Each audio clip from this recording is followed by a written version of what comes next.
weather aware. Let's go back to the timing graphic here because I think this tells you the most that you need to know as far as impacts and timing. We have one wave coming in this afternoon and this evening, another wave coming in overnight. So stay weather aware. We'll have you covered throughout the day on WCNC, WCNC.com, social media.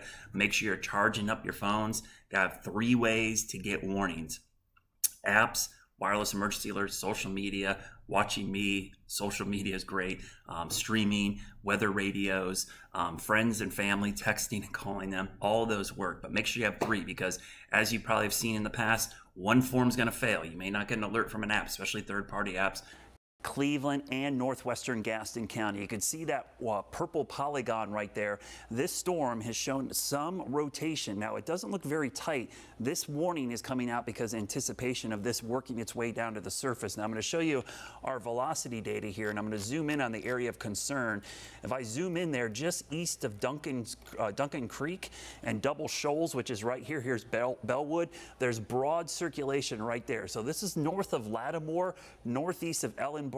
This is heading towards the north side of Shelby in Cleveland County. So the immediate threat is going to be here in Cleveland County, north of Shelby. So if you're in this location, I want you to head to the interior room, away from those outside walls and windows. Get as low as you can. If you have a helmet, put it on your head. That's the best thing you could do. Protect your head. That's where most of the injuries in these tornadoes come from. Now, if you're watching me, whether it's online or streaming or on TV, and you have friends or family in this area, do me a favor, grab your phone right now, call them, tell them there is a tornado warning for their area. Most folks may not be paying attention to the TV or the weather right now, and they need to be in their safety location right now. If you're not familiar with that safety location, here's where that is in your home. If you've got an interior bedroom, a hallway, a closet, even a hallway, that is the best place to be. You want to put as many walls between you and the outside. What makes tornadoes dangerous, I know it seems weird, we often say they got the strongest winds on the face of the earth. It's what those winds pick up and throw at people. So you want to block that stuff. So that interior room is the best place you can be. You certainly do not want to be outside in this storm as well. Now, outside of the tornado risk with these storms, we've been talking about this all day to keep you weather aware. Large hail with this storm, so there might be wind-driven hail as well as this storm pushes to the southeast. I'm going to put a storm track on the rotation part. So this is the tornadic part of the storm. We'll track it into Gaston County. This is the latest storm track here at 3:05. Remember, pay attention to that time on the top of your screen because if you're watching via stream, there's going to be a little delay. Remember, in the world we live in now, most people watch via digital platforms. There is a delay, so make sure you're giving yourself some buffer here. Do not wait any longer than you have to. Head to that shelter now. Timing here, Double Shoals, pretty much right now, 3:05. Fallston, 3:07, Waco, 3:16, Cherville, 3:21, Bessemer City, closer to about 3:33, and Ashbrook Park. Now, if this continues pushing east, I'm going to give you an early heads up in Gaston County. This is heading towards the city and town of Gastonia. So the south side, west side, northwest side of Gastonia, you need to start thinking about that shelter location right now. If you're planning to head out, do not stay in your location. You need to be close to a sheltering location right now. Let me go back to the rotation here, and we can see that rotation showing up pretty vividly right here. It's broad though, and what I mean by broad is the whole storm. This is what we call mesocyclone. So there's rotation within the mid-levels of this storm. Likely the updraft is rotating. What we're looking for an intensifying tornado is that circulation to shrink up or get tighter and work its way down to the surface. So it does look like it's doing that right now. I'm going to turn off that circulation. We'll go to the other radar, which has a little bit of a better view. And you can see that the circulation certainly looks a little more intense with this. So we've got winds coming in like this direction and the winds wrapping around like this just on the north side of Double Shoals. So it does look like some pretty intense circulation starting to develop there. Whether or not that's on the ground or not, we don't know. It's based on Doppler radar right now. Let me turn off the lightning. I don't see any debris showing up on the radar, but again, we're pretty far from that radar data right there. So that circulation, Double Shoals, Fallston, Cherryville, north side of Shelby, you need to be in that shelter location right now. Again, do me a favor. If you have friends, family, people you go to church with over in this area, please go ahead and call them right now and let them know to seek shelter, because the winds right here are showing broad circulation. And if we're going to see the tornado touching the ground, it's going to be right in that vicinity.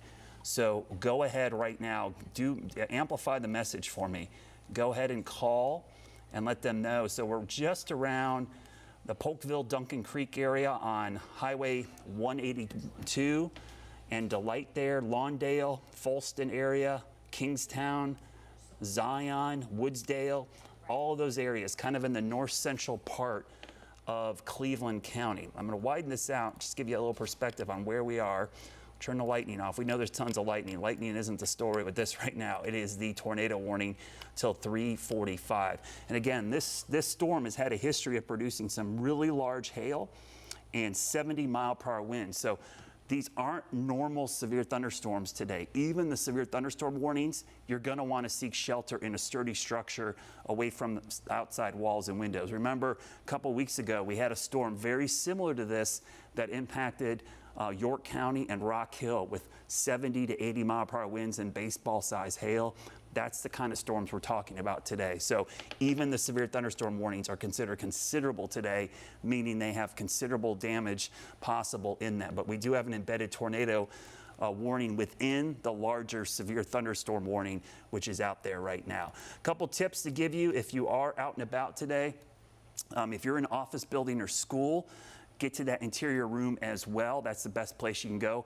If you're in your house, get underground or basement. If you don't have a basement, a lot of folks don't, interior room works well as well.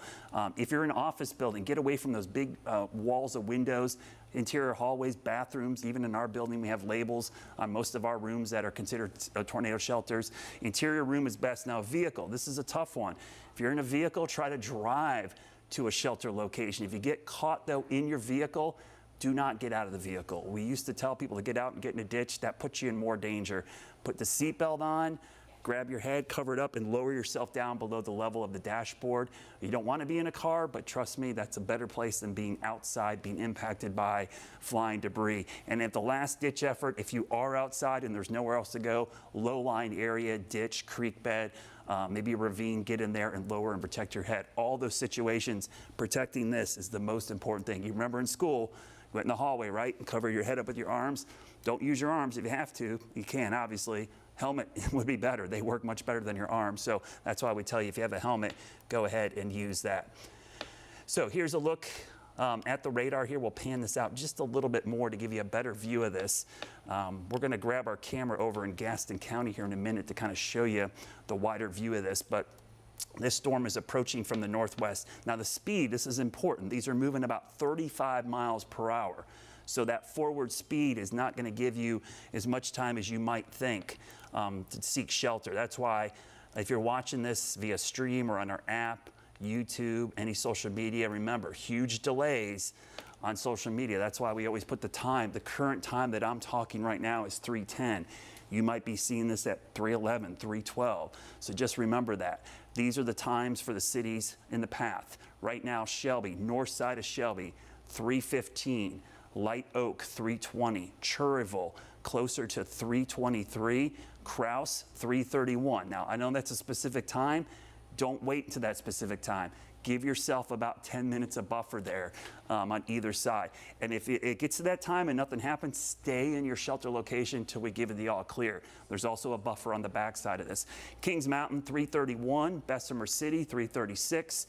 High Shoals, 3:41. Gastonia, Ranlow, Gastonia Municipal Airport, 3:50. And then Stanley and McAdenville. So we're starting to get into areas ahead of the warning. These are outside of the warning polygon, but we still want to give you as much warning as possible with that.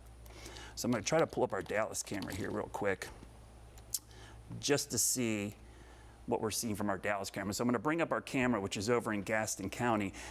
Can't see a lot. We'll try to maneuver the camera, but we've got meteorologist Brittany Van Voorhees in here as well. And Brittany, we've got a lot of other warnings, and I think we got some new watches that were just issued as well. Yeah, so the severe thunderstorm watch that was previously issued for areas west of I-77, Brad, has now been expanded for almost all of our counties now until 10 p.m. This was, of course, expected, and this was, of course, because of the storms that we're talking about now we have one that has since become tornadic, and that's the one that you're talking about now that's going on until 3:45. So this is the new severe thunderstorm watch we have up right now. Again, this is the thunderstorm that has now produced that tornado warning that we have in place till about 3:45. Brad, of course, been talking about all of these areas, including Falston, over toward Johnstown. You can see Baker Crossings. This is continuing to move toward the south and east. Now, these areas, these are the spots that you want to get into your interior room, away from any doors, away from any windows. Good places to be. Closet, bathtub is always a good spot. If you have that basement, of course, that's a good option as well. Cover the head. Brad always says it too. The helmet, a great option to have. Anytime I go to a school talk, the major thing that we talk about with the kids is protecting the head. That's the number one thing. You want to keep it safe from any kind of debris. I also remind people too, try to have some kind of shoes on. Anytime that you see any kind of debris and there's glass, things like that, if you're coming out of the closet, things of that nature, you want to make sure that you don't, hurt your feet, things like that. So keep this in mind. Again, if you're toward the Lawndale area, Falston, Baker's Crossings, these are the spots that definitely need to be in your safe place. Double Shoals too. As Brad's been mentioning, the rotation itself is relatively broad, so we don't have really tight rotation, which is positive news, but this is something that we still continue to watch until about 3:45. So if you're in any of these areas, you do need to continue to watch this. As we track it out, you can of course see those areas in the past. So just a good reminder, again, you need to find your safe place right now. If you have the WCNC Charlotte mobile app and you have those location services turned on, you would have gotten that notification for this tornado warning. So if you don't already have it, again, a good idea to go ahead and grab it now. Of course, we have this tornado warning in effect. Brad, any new information coming in about the warning so far? Not so far. I'm keeping a close eye on our spotter reports over in that area. The problem, Brittany, is this is part of a larger storm that is producing a lot of wind, a lot of large hail. We've got cloud to ground lightning. So this is going to be a situation I feel that we're probably not going to be able to see a physical tornado on radar.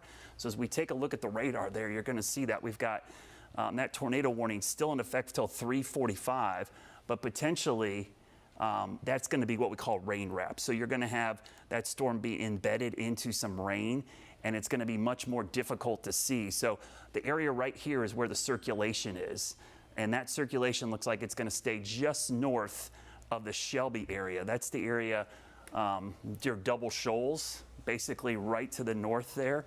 That's where we'll have the biggest risk, I think, for the tornado. But the whole county, honestly, you probably need to be seeking shelter in just about every single location on the map there, because especially in this north central part of Cleveland County, northwestern Gaston County, and eventually this might be extended into Mecklenburg County. So trying to give you as much heads up as we can with this system as it's moving in. So we're going to hopefully try to move the map here, but you can see right there, Bellwood, Double Shoals area towards the Cherryville area.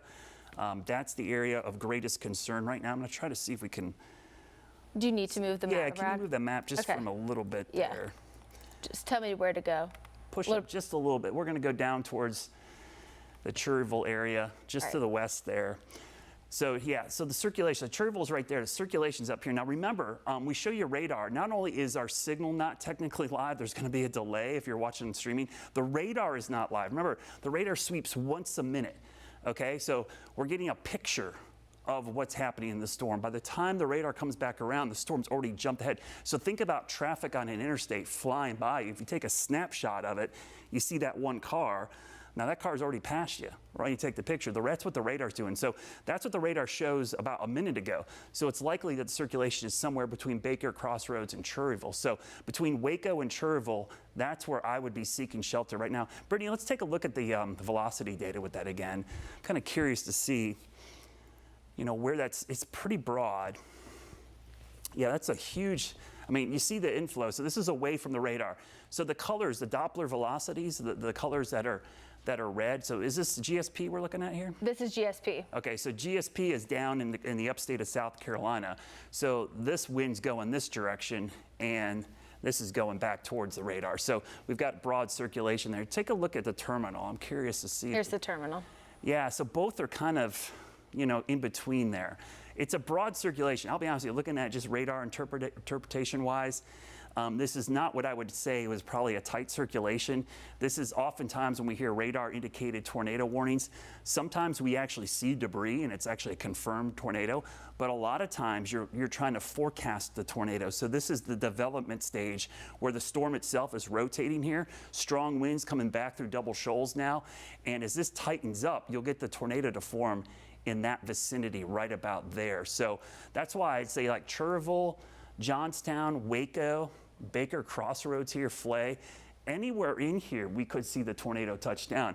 And I used to chase, they call this the bear's cage. This is underneath the rotating updraft. You can get the tornado to come down anywhere in this vicinity. So even if we see a circulation there, you got to be on guard in this whole area. And that's why you see the polygons much wider than we normally see. So can you widen that out just a little bit, Brittany? Yes, and I think you made a good point too, Brad, earlier, talking a little bit about people that are streaming, is that, you talk about the snapshot. Yeah. You also need to keep in mind that there is a significant delay with streaming as well. It can be upwards of 30 seconds, even upwards of a minute, even if you're doing it, through your phone, on the internet, on the computer. So folks, keep that in mind too, as you're seeing this. If you're seeing this and you're thinking, I can wait a minute or two, grab some water, you got to do it right now. Better to be early than late. And anyone who watches sports via streaming knows that if you're following on social media, there's a big delay, right? Stuff's happening on social media before you actually see it on your stream. Same thing in the weather here. I think we got some picture from Polkton coming in from some of our viewers out there.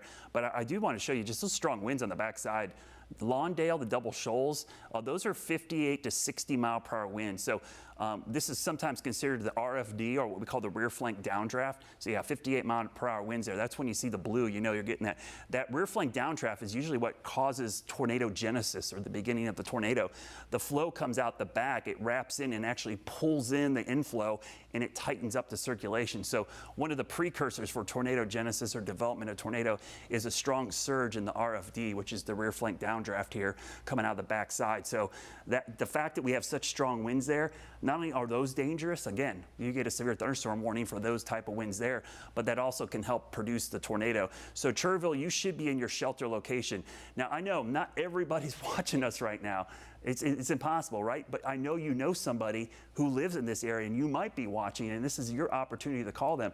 They might be out mowing the lawn, going to the store. Maybe they're picking the kids up from school. Let them know, hey, I don't know if you guys know, there's a tornado warning for your area. You need to seek shelter right now. So you can amplify this message for us and help us get the word out. Brittany, let's widen this a little bit further. I'm kind of curious to see what's going on with the storm structure in general. Yeah, so there's the inflow notch. There's the RFD coming out the backside. So Cherryville definitely for sure is the area that I would be the most concerned about. Now, if you're in Lincolnton, probably going to miss you. Shelby as well. This is kind of in between. But Dallas, where our camera is, and I don't know if you can throw up our Dallas camera. I think we aimed it due west, guys, in the booth, if you can see that. Our Dallas camera's right there. So yeah, we've got a good view of this storm now, looking directly back at it. And that's a guy wire, by the way. There's, this is a giant 1,500-foot tower, so we've got guy wires that help support it. So if you're wondering what that is. So what we're looking at here is this is the cloud base, and a lot of times I'm looking in the southwest corner of the storm. So down in this area, that's the rain shaft. So if we're going to see the tornado drop, it's actually right behind the guy wire in that general vicinity. So that's an area we'll have to watch right now. So we got a Polkton video here. That looks like a shelf cloud coming at us. That's actually not a bad thing. The outflow from storms produces shelf clouds, and when you see outflow boundaries, those tend to be, yeah, you can get straight line wind damage, but that's less of a tornado risk. Definitely can be damaging winds, but I'm actually encouraged we're seeing that, because that means less of a tornado risk. But as we've seen with these storms today, they have produced a lot of wind, and you would expect there to be a big shelf cloud with this outflow, the RFD. So pretty strong indication of something trying to spin up. Everyone, so just got a new severe thunderstorm warning popped up right there. This is my computer over here telling me. So what they're doing, and Brittany Webb, I'll show the wider view. So they're extending a larger severe thunderstorm warning for this whole cell as it moves into the Mecklenburg County now. So this is an early heads up. So there's the tornado warning, and this was the new severe thunderstorm warning just issued. Now it does include Charlotte. So here we are at 3:20. I threw Quail Hollow Club on there because we got a lot of folks out at Wells Fargo today. Last track I had at 35 miles an hour, it's going to put that at Quail Hollow Club at around 4:20ish. So roughly an hour, maybe less. And one of the things about out there is you do not want to be in one of those temporary structures because they are not safe in a tornado. So Kings Mountain 3:30, Bessemer City coming up at 3:36, South Gastonia around 3:45. And again, these are really precise numbers, right? I say this all the time. Precision is not the same as accuracy. Give yourself 10 minutes plus or minus these time, okay? So be on either side of those. And the circulation is right there. There's a very defined inflow notch right there. That is definitely the reason we have a tornado warning. Is there a tornado on the ground? Hard to tell. I'm not seeing anything on the radar. We're not getting reports. I'm not seeing debris on the radar. But that on radar is the precursors. And the whole point of having a warning is to give you a heads up. So that's why you're seeing the warning based on the Doppler radar right now. So I'm going to look at a couple things quickly here. I'm not seeing a whole lot. Yeah. Just a quick reminder, everyone, that a watch and a warning. The watch means that the ingredients are there, so there is everything in place for the potential of a severe thunderstorm or a tornado, and the warning means that there is that potential. Either something has been actually seen or the rotation was there. So a warning is that enhanced heads up. So a warning is worse than a watch. I will tell you, if there's not a tornado in this, I would seek shelter the same way. Could we go back to the velocity data there, Absolutely. Brittany, from the terminal? Because one thing is catching my eye on the radar data in particular here. These winds, I mean, those winds are 50, 60, maybe 70 miles per hour.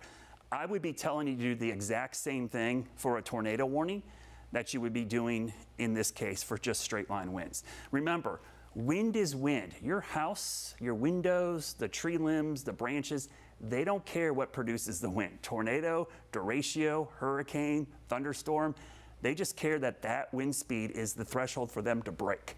So when we get winds of 58 miles per hour or higher, that's the threshold for severe thunderstorms because we know that's what it takes to cause damage. All of those winds right there are going to cause damage. They're going to pick other things up, parts of your neighbor's roof, shingles, awnings, trampolines we see all the time. It's going to throw those at whatever the wind speed is, and then they become missiles or projectiles that cause further damage. So go ahead, seek shelter in your interior room, even if you're not in the tornado warning, because of the speed of the winds with this storm. And this is a nasty looking cell right here, Brittany. It really is. That 67 mile per hour and those 265s really catch my eye, especially. Yeah, I'm just going to pop that off for a second. No, you're good. Yeah, the thing that is really, it seems like it's intensifying as it's pushing southeast. And so the concern here is that this storm is not weakening. It's actually getting stronger with time. And there's the updated movement. There's actually, you can actually detect a little bit of rotation within the cell itself as it's moving down here. Yeah, we had a lot of sunshine today. I'm sure that contributed to the instability. We're almost near 90 right here. So if you look carefully, even the reflectivity, you can actually see the whole storm rotating. This is what we call a supercell. Supercell is a small individual storm, and I know this doesn't seem small, but it's just this storm that has a rotating updraft. The inflow is coming in from the south, the outflow is coming in the backside here, and what's happening, it's getting twisted and wrapping up, and that rotating updraft is gonna drive this 90-degree humid air way up into the sky. It's below freezing, below 0 Celsius, and all those locations high up in the storm, in some cases, 20, 30 below 0 Celsius. It's going to freeze that into giant hail.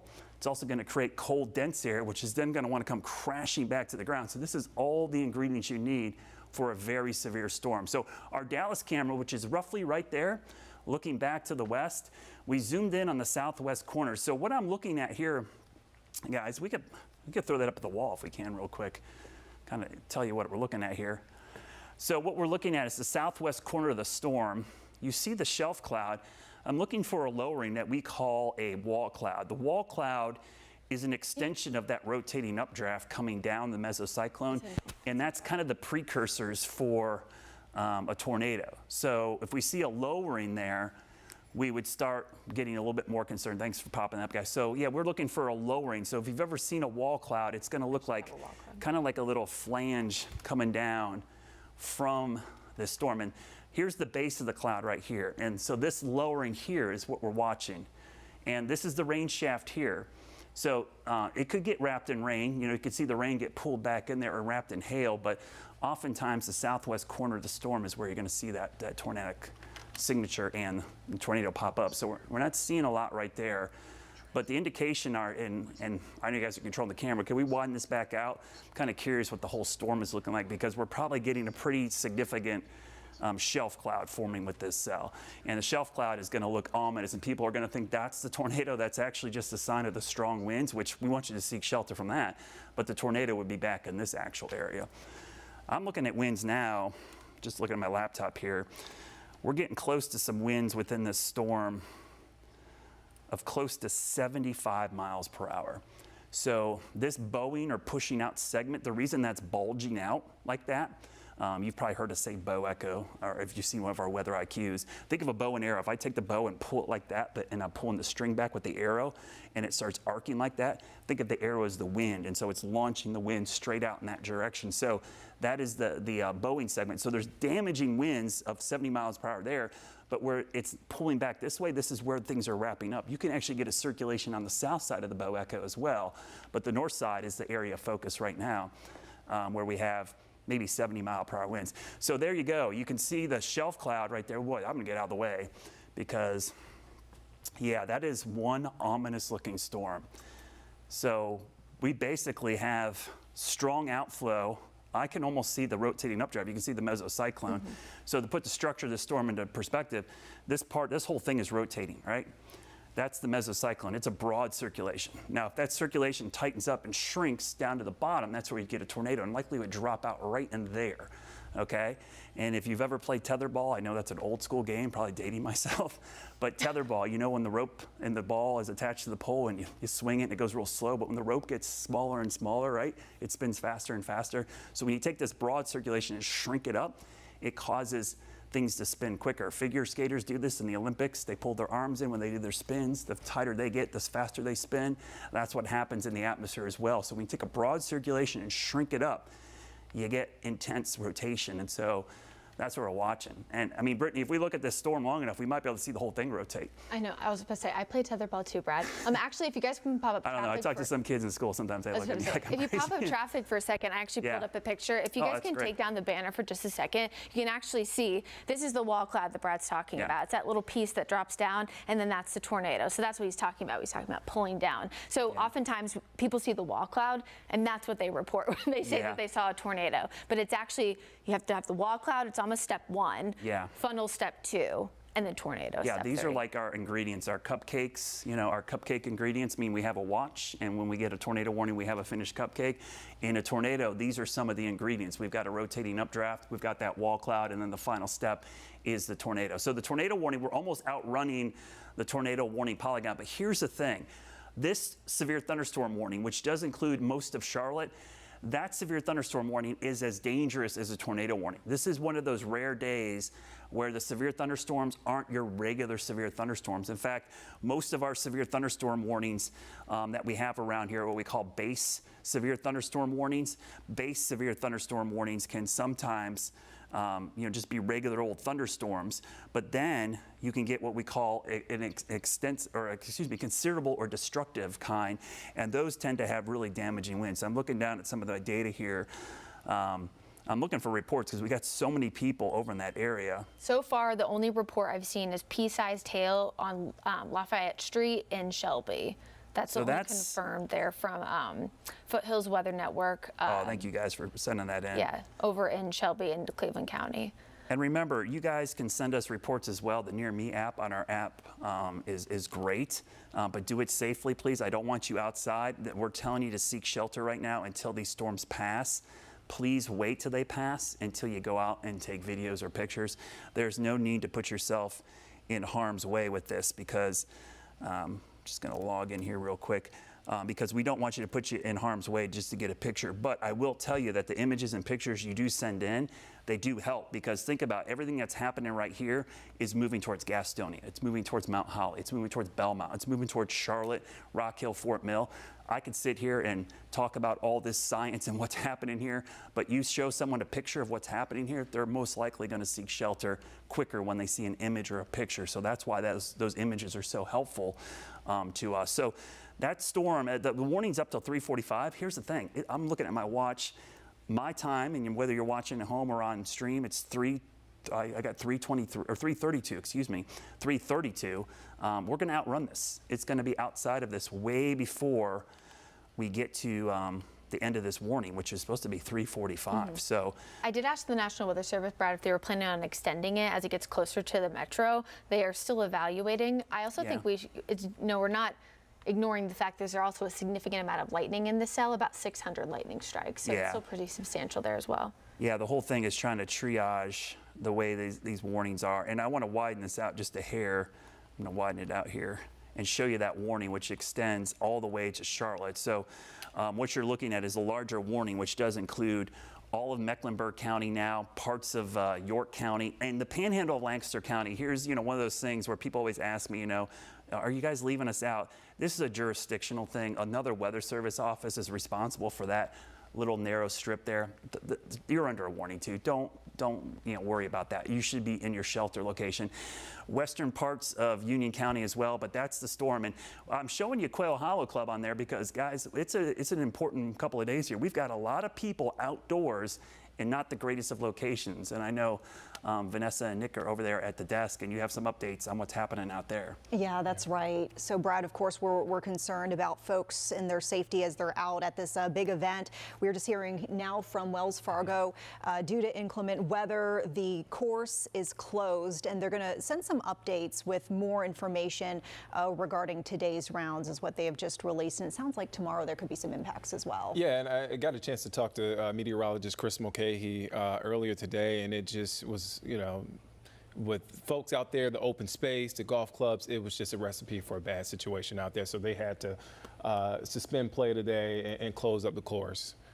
So in the near term, of course, right, we're watching the closure of the course today. We just want to give folks a heads up too. We're seeing, looks like Wells Fargo Championship posting on its website. It is expecting some delays tomorrow. So expectations for this Thursday morning, they say that Thursday tee times begin at 11 a.m. Gate times will be delayed. They will announce more specifics by 5 p.m. today, Brad. Yeah, and that's the right call in this situation, because it's going to pour tonight. We're going to see several waves of rain. It's going to take a while for them to get the course in shape, regardless of the safety aspect. But, Chris was right to mention that, Nick, because one of the things I always worry about, I do a lot of outdoor events, weather safety, and when you're in a big, wide open area like that and you have like 30, 40,000 people, it takes time to get them to proper shelter. And those hospitality tents aren't proper shelter. You need to be in a physical building, not a temporary structure, or get you off site. So it's good they're making the call now, because it's going to take time to evacuate those people. And that's what we want you to do at home as well. That's why we're very cautious with the time. Here's our current time, and here's the loop. I'm going to do an updated storm track on this. And we always tell you, just don't read too much into the specific times. Give yourself plenty of leeway. So I'm going to track the whole storm, because honestly, the whole storm is dangerous. So I'm going to move this over right here. I know I'm going to cover up the tornado warning, but here's the important thing. Here's the city: South Gastonia, Gastonia right around 340-ish, Clover, Stanley. So you see these specific times, give yourself plus or minus 10 minutes on those, okay? Mount Holly, so anywhere from 350 to 410. That's really the way you should be reading this. These numbers are kind of the medium. There's a plus or minus on either side. And Quail Hollow Club, it's sped up. So this is a good call by them. Earlier I had it at 420. Now it looks like it's going to be around 414. Uptown Charlotte around 415 as well. And then Providence and Matthews closer to 430. So this storm, again, has a history of producing damaging winds and some large hail. We're getting more images from this storm from our viewers This is from Grover, I believe.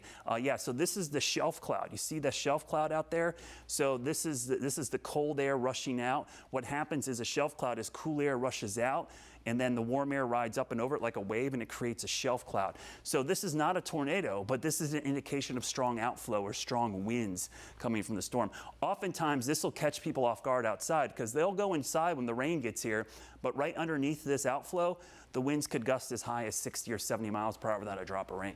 So you need to seek shelter before that even gets to you. So thank you, Drew, there on X. Impressive image there. We're seeing the same shot from our Dallas camera in many locations. And the biggest thing that I've noticed with this storm is the amount of wind we're seeing with it. So I'm going to go back to our terminal velocity here, and let me zoom in on the map here, guys. So this is the Doppler radar. It's a small radar that the FAA uses out at the airport. It's up at Mountain Island Lake, so it's really close. And you see all these bright greens? These are all going towards the radar, which is right there. So when you see towards in the way, the reference point is always the radar. You have to know where the radar is to understand the movement. So if all the blues and greens are towards the radar, guess which direction the reds are going? The opposite direction. So you know this is outflow, so where these meet up, that's where you could get a circulation here. And so right there is where we had the tornado warning.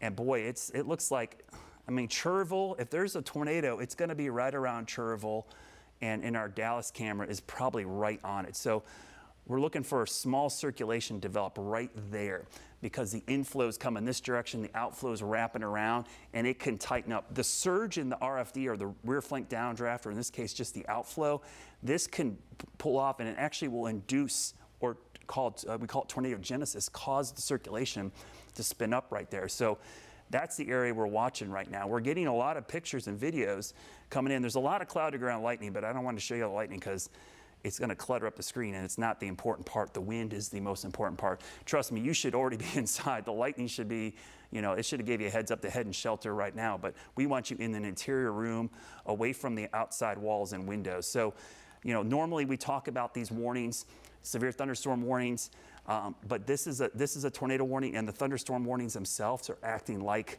tornado warnings today. I want to show you real quickly. I had it earlier. I can't even find what I did now. And Brad, before you go ahead, we just got some images from Shelby. This is from Shelby, down power line. Oh, wow. We just got reports 7,000 folks in the Shelby area without power. You can see there again, that's a power line down. A lot of rain down in that particular, it looks like a neighborhood right there. Yeah. And we are seeing a line share right in the Shelby area. We're seeing about 5,000 of those outages a little bit north there, Cherville, about 1,000 closer to the actual Shelby area.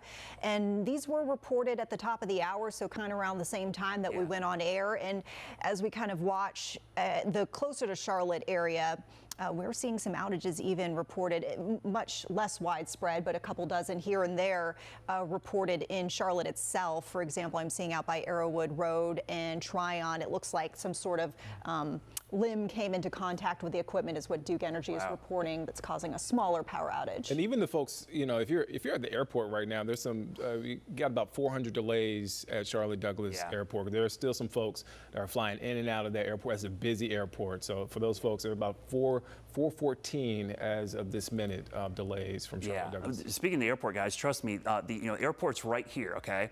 So none of these planes are going to fly back towards a storm. So that means all the departures and arrivals have to go this way and this way. So that alone is going to start causing issues. And once this storm gets over or near the airport, there's going to be a ground stop. Remember, you do not want to fly anywhere near a thunderstorm. And what people often don't remember is all that lightning we showed you earlier.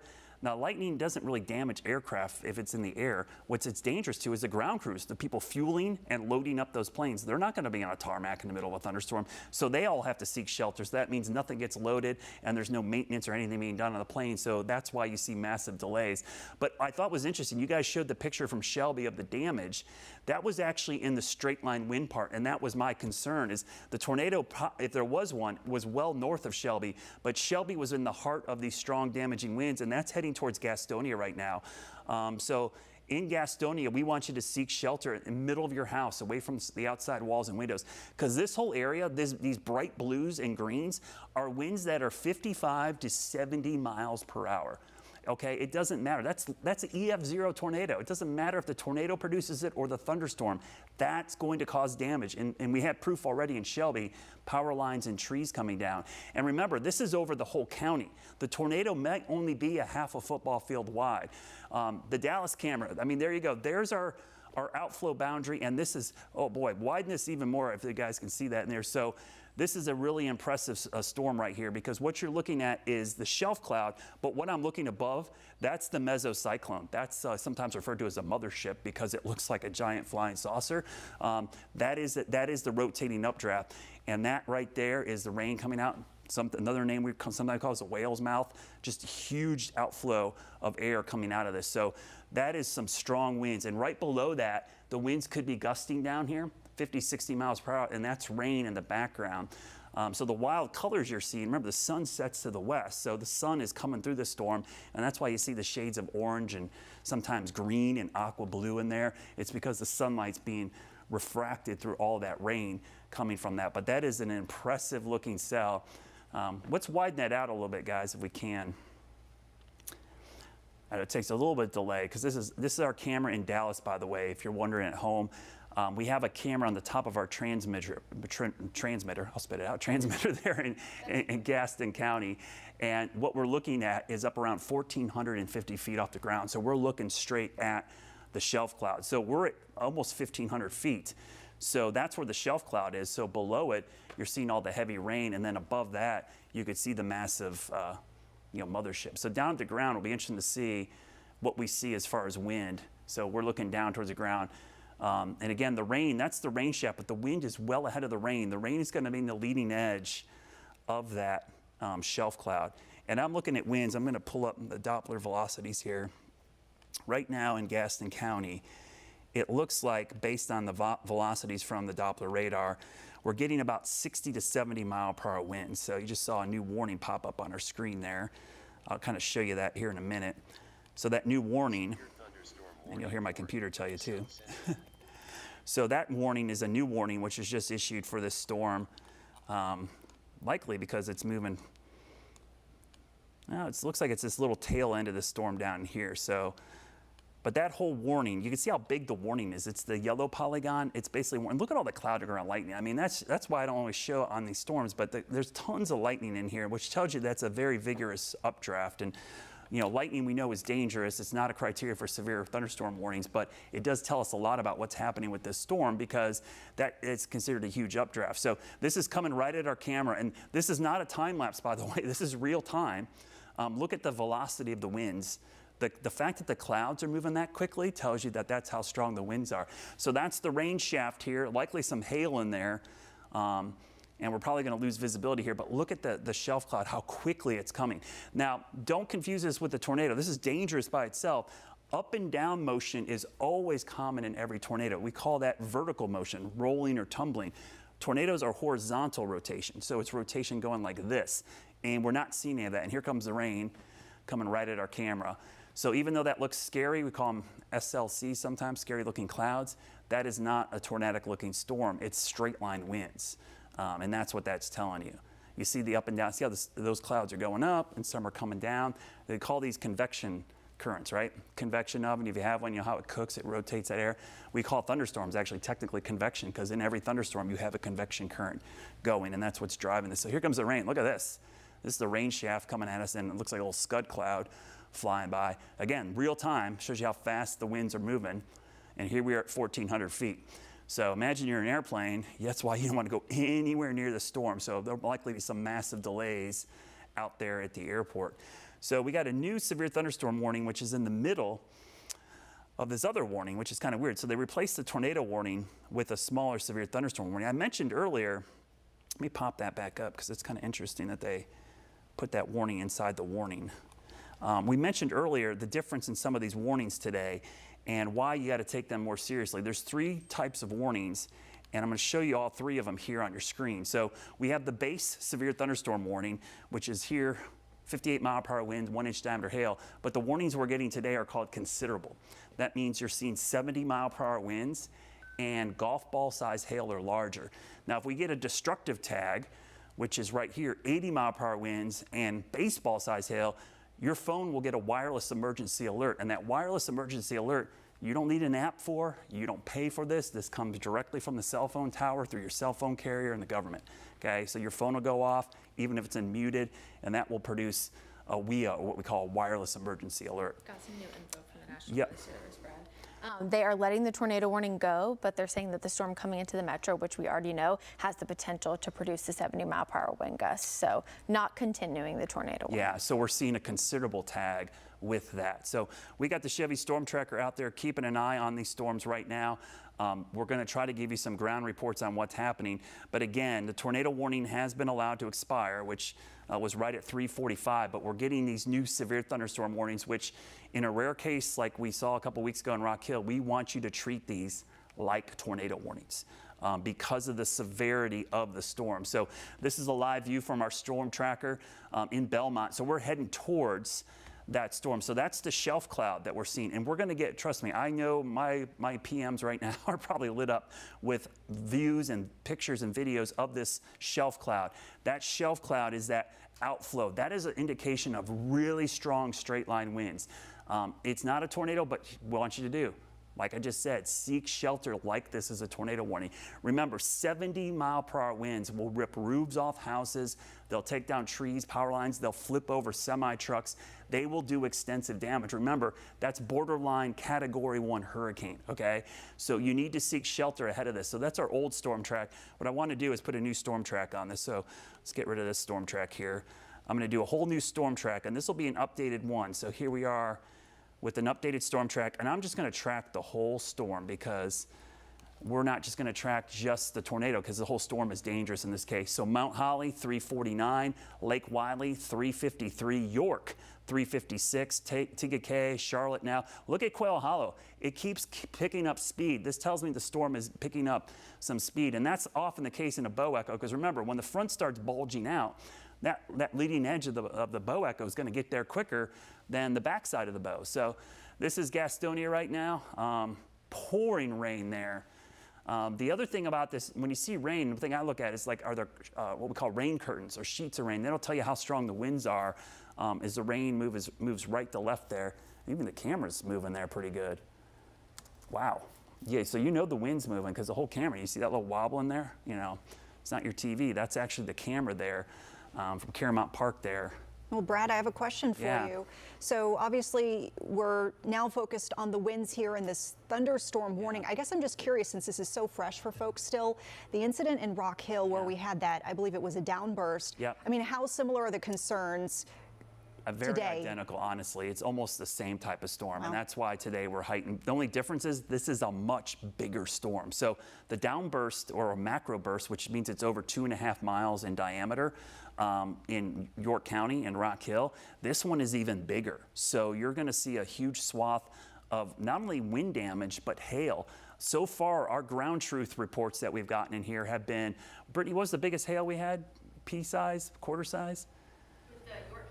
No, with this storm currently. Oh, so far pea size officially. So pea size, but we had a report Pea here. size over in Shelby, quarter size was just recorded in Bessemer City. Okay, so Bessemer City, that's the biggest one we got, Vanessa. But I will tell you, over in Buncombe County, which is where Asheville is, we had a 3-inch diameter hailstone reported out of this. And I had a Twitter user, an ex-Twitter, ex-person follow me, ex-Twitter, I'm going to call it Twitter forever, guys. Ex, but basically told me they were on 40 in a pickup truck, and it said it was just like a whiteout of hail and heavy rain. So this has definitely had a history of producing damaging winds and large hail. Remember too, if you've been outside today, it's muggy, it's super hot. That is the fuel for these storms. And this is moving into an environment where there's nothing inhibiting it. That's one of the scary things about supercells. The reason they can be so dangerous is there's no other storms around them. If you look at this storm, the leading edge of it, it's moving into areas that are not inhibited. So this is from Greenville, so in the upstate of South Carolina. Okay, so that's a good indication. Tells you that's probably pea-size hail. You see it bouncing around, but look at the winds, probably 40-mile-per-hour winds, give you a rough estimate. So that's a pretty good indication on what we're seeing, and that was down south of Gaffney, in the Greenville area, Greenville-Spartanburg area. But this is over Gastonia, so this is your classic bow echo, and it looks like a bow and arrow. I say if I take a bow and arrow like that, This is wind shooting out. And the concern for tornadoes and bow echoes are on the edges. We call them bookend vortices. On either side of the bow echo, you can get a vortice to spin up right there. And so this is pushing right towards Lake Wiley, Daniel Stowe Botanical Gardens, and Belmont, which is where our Chevy Storm Tracker is right now, just got into the rain. So if we had our storm tracker on the map, it would have been right at the leading edge of the bow. So they're going right into the head of the bow echo right now. Look at the trees. See the winds already picking up here? So they're heading into some strong winds. Look at the visibility. So here we are, it's 3:51 in the afternoon. This looks like it's about sunset. And they're getting into some heavy rain now, going off to the west. Ooh, we saw leaves blowing at us. So we're getting leaves coming off the trees here. Whoa. So there we go. That's how strong the winds are. Strong enough that we're blowing leaves off these trees. So that's probably 50, 55 mile per hour winds. Look at the trees. Yeah, so these guys, be careful out there. I know KJ's out there, but here we go. Going right into the heart of this bow echo. So look at the winds. Look how that tree to the right almost came down. So yeah, we're getting into an area of really strong winds. And this is right where the rain and the leading edge. Just look at the trees and how strong this wind is coming straight at us. So be careful, guys. Yeah, smart way to pull off here, guys. So I'll get out of the way and we'll kind of see how strong these winds are, because we're starting to get debris. If you're getting leaves and branches falling off the trees already, you know it's pretty strong. So it looks like they're in like a parking lot here. Look at the winds. I mean, there's the rain curtains I was talking about. See the sheets of rain? Okay. Yes, try to aim into the wind, guys. It's a smart thing, because if you're in a vehicle, I would tell you when we chase, don't put your car broadside to the wind, because then that'll push it over. Try to get in. It's like a sailboat. You want to go into the waves. In this case, you want to be kind of pointing directly into the wind. So yeah, they're getting the worst of this right now. This is a classic downburst, which you're witnessing from our Chevy Storm Tracker. We sometimes call these wet downbursts or wet microbursts when they're loaded with rain. So it's not just wind. It's like being in a waterfall or a car wash. You're getting the wind and the rain. So KJ Jacobs, meteorologist KJ Jacobs out in the Chevy Storm Tracker. KJ, looks like you guys got right into the bow echo. What are you seeing there right now? Brad, that's exactly right. Just driving in and monitoring it on radar, you can actually see as the rain just slowly ticked up. You had a few little drops here and there, then all of a sudden we're getting the heaviest of that rain. But not only rain, Brad, we're getting the wind and the rain at the same time. So the combination of the two just make it that much more intense. And the rain is coming down in sheets. Yes, we pulled over in the parking lot here at Goodwill and facing the wind. So we're taking the wind head on towards the Chevy Storm Tracker here. And the wipers are going, but as we hopped off the road here in Belmont, cars are just driving right through it. Never the thing to do, and this is why we always encourage everyone to stay weather aware. But you can see here in the Chevy Storm Tracker, we are rocking right now back and forth as we're sitting here riding out this part of the storm. This is the worst part of the storm, Brad, as you talked about, just seeing those ominous clouds coming in. And this is what we always call that leading edge. And anytime you have that bow echo, the leading edge is going to be the worst part of, because then you're going to have that trailing stratusform format, and that's going to be on the backside. And that's when you know the storm is over, when the winds start to reduce, the rain starts to let up. But right now we're riding out the storm on the leading edge. I've seen a few more cars pull over to ride out this storm as well, but we're in this parking lot right now. You can see just sheets of rain. Take a look at your TV now, just blowing across the parking lot. Can you imagine just driving in something like this? This is why, if you look closely, if we can zoom in here, you can see some of the trees are just kind of whipping back and forth. But yeah, this is the intense part of the storm as we're riding out this severe thunderstorm warning that's in effect for Gaston County. This is the same cell that had that tornado tag to it as well, that potentially may have produced a tornado in the northwest section of Gaston County. But right now we're looking at that line that has now sort of congealed more so into a bow echo that's bowing out as you have the intense rainfall. This is a downpour, and the wind is really driving this rain down to the ground. Similar to what we dealt with a couple weeks ago when that hail was driven down to the ground from strong wind gusts just transported with that storm event there with the downburst. and this is what we're looking at here. So same situation, a car next to me just pulled over, and they're facing out like you. So conditions are pretty much white out, and this is coming from the roof cam on the Chevy Storm Tracker. And Will, if we can pan over, but the wind is whipping right now. I'm gonna pan over the camera.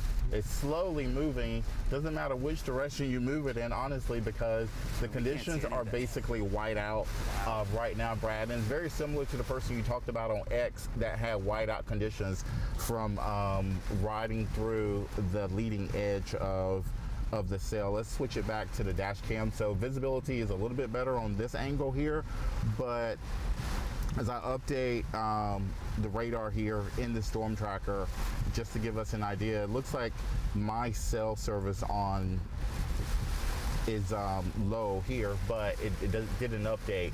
But Brad, yes, I'll send it back to you in the studio, but right now, yes, we're riding out this storm in Belmont right now. This is what it looks like on the ground as this severe thunderstorm is rolling through Gaston County. Yeah, KJ, quick question before you leave. Any hail? Did you hear or see anything? I know it's hard to see out there, but did you hear any hail pinging the windows at any point?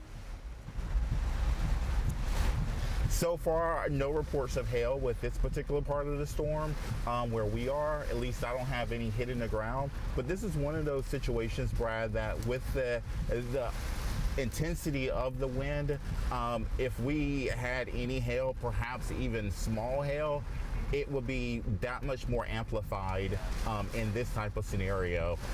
The hail will be almost like a projectile, and it can cause damage of an even larger hail, even if it was smaller in this type of setup. Yeah, KJ, please stay safe out there and stay put there. I saw those leaves coming off. I mean, it's incredible, this image, because it's 4 o'clock in the afternoon. It looks like it's, like 8 or 9 p.m. just after sunset. You see even the parking lot lights, some of them coming on. And the sheets of rain really tell you the story here, because when you see the heavy rain coming out, remember, heavy rain is falling from a really high altitude as well. That's dragging air down. So the wet microburst, or downburst in this case, is producing a lot of wind. I want to show you, we had an updated warning here for the southern part of this storm. So they've issued a couple more warnings for basically the whole line. And I think this is what we're going to see today. Basically from northern Mecklenburg County all the way down to central Chester County, there's one giant severe thunderstorm warning till 5 o'clock. Damaging winds, and all these are considerable tag severe thunderstorm warnings, which means the potential for 70-mile-per-hour winds and up to golf ball size hail. So it's not going to be shocking to me if we see a lot of wind damage reports. You saw a new warning just pop up. That's that warning down there for Chester County. So anytime you see this pop up on our maps, that's an indication to us that there's a new warning in our viewing area. And if I click on the thunderstorm icon, it'll go right to that warning. So this is for Union County, South Carolina. Ooh, and this one you got to watch. You see that little weak echo region right there? It's got that kidney bean shape to it. That's a sign. The reflectivity, this is telling me, just looking at the radar, that this has got rotation in the mid-levels of the storm when you see the precipitation wrap around. And that's when you can see a tornado spin up. That's a supercell right there heading towards Carlisle, which is just across the border, southwest corner of Chester County. So this storm, all these storms, I expect to be warning for these all the way through the evening hours here as we come up at the top of the hour. And we're basically going to see this throughout the evening. So here, what's this view from Carowinds? So Carowinds, I'm trying to get my perspective here, which direction we're looking. Looks like we're looking off towards the southwest. Yeah, so that's Carowinds Boulevard there, and I think that's the DeWalt building there. That's the DeWalt outlet, and TJ Maxx used to be over there in that area. So we're looking off as their distribution center, those giant buildings you see there off of Carowinds Boulevard. So Belmont, oh, you can see the hail bouncing off the windshield now. Let's go back to KJ if he's up. KJ, I see you're getting some hail now. That's right, Brad. I was just sending you a message on Teams. Yes, we're getting the hail now, sitting here in this parking lot in Belmont. It's coming down, and it's really starting to shift. As you noted on radar, you can really start to see that reflectivity there that would give us the returns of potentially hail up near Mount Holly. And now that part is starting to shift just south of there in this part of the cell, moving towards Belmont, where I am located now in the parking lot. And yeah, brief activity is really starting to show where we could potentially having that strong enough updraft that can produce hail. So it is bouncing off the storm tracker now. It's just really starting to come down, not too intense, just kind of bouncing off here and there. It looks like, you know, small rocks, if I may, as we know. It's ice, but there's definitely some buoyancy with the hail as it comes down. If you can kind of see a few pieces there on top of the Chevy Storm Tracker. Looks almost like some rocks sitting up there. But yes, we're in the part of the storm. Hail is not too bad now, not that significant, but there's more of it, I do think, as we continue to look at radar, because we're still in that part of the sail with it. But as you know, radar is just a tiny bit delayed, so it could be a matter of it just passed, as my radar may be slow to update here. Yeah, one of the things, this is a pretty classic setup here. Remember, the hail shaft is going to be slightly behind the rain. You see how the rain's let up a little bit here, but the hail's beginning to pick up. And so from an order standpoint, this is the kind of way it works. You get the strong winds out ahead of the main line, and then you get basically you get the rain and then the wind and the hail on the backside, and if there's a tornado, it's all the way on the backside. So this little blue area, this just moved over our Dallas camera, by the way. I glanced at it quickly. It's completely in clouds, but they're flying by. Those bright blues there, the reason I was focusing on there is I wanted to query those and show you just how strong the winds are. So this just moved through the Dallas area, 60-mile-per-hour wind. So this is going to head towards Spencer Mountain, Mount Holly, Lowesville, up there towards Mount Mountain Lake. There's some strong winds. Now, where KJ was down in Belmont, he had strong winds, but now he's getting some small hail that's moving through that area. So we're starting to see a lot of wind and hail reports coming out of Gaston County right now. So as we mentioned earlier, and I'm going to go back to the radar wider view just to set this up, because some of us are just joining us at 4 o'clock here. We've been on the air for a tornado warning, but we've also stayed on because these storms today, they're not normal severe thunderstorm warnings. These are what we call considerable tornado or severe thunderstorm warnings, meaning they have winds of up to 70 miles per hour. So, and often the case in this situation, we want you to treat them like tornado warnings. So stay inside, stay away from the windows, get in an interior room. Do you need to have the helmet on in that room? Probably not, but I would want you in the middle of the house, away from those trees and any outside windows. So Vanessa and Nick, you're over at the desk. I know we're going to reset here because a lot of folks will probably be joining us here at the top of the hour. Yeah, it's 4:03 at the top of the hour, top of 4 o'clock. We're continuing to track the severe weather coming through our area. I mean, we're getting reports in real time from Bessemer City, throughout Gaston County as that storm sort of moves in. We're also moving in towards that evening commute as well. Yeah, so for folks who are just joining us, as Brad mentioned a couple of moments ago, we came on the air early when we were dealing with a tornado warning that has since expired. We're now looking at severe thunderstorm warnings for multiple counties in our area. As Brad mentioned, we are taking those very seriously. Wind is a concern. We're seeing thousands of power outages, particularly west of the Charlotte area. And we're also seeing some big delays on the roadways as we're seeing visibility reduced. So we have Brad standing by. What areas are we watching right now for this warning at this point? I'm just able to check on some of my feed. We're getting a lot of reports out of Gaston County, guys, of power lines, street lights out, as well as tree limbs down. So where KJ is in Belmont, I'm getting reports now to the west. Now, the two storms, it's really two supercells. I would call them three because I'm going to widen this out. All these supercells, one cell there, and one there. So from north to south, 1, 2, 3, all of them have severe thunderstorm warnings. They're not normal severe thunderstorm warnings. As we mentioned earlier today, there's 3 levels of severe thunderstorm warnings. You may have not even known that. There's the base one. So this is for your typical summer pop-up thunderstorm. That's the base thunderstorm warning. Right now, we're getting these warnings, considerable to destructive. So this is the type of storm that impacted Rock Hill a couple weekends ago. I think on the 20th of April was the date. You can see we had 70 to 80 mile per hour winds and golf ball to baseball size hail.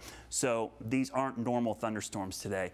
Got to treat them like tornado warnings, and like tornado warnings, you got to seek shelter. You got to get to the middle of your house. You cannot be outside. You can't be in your car.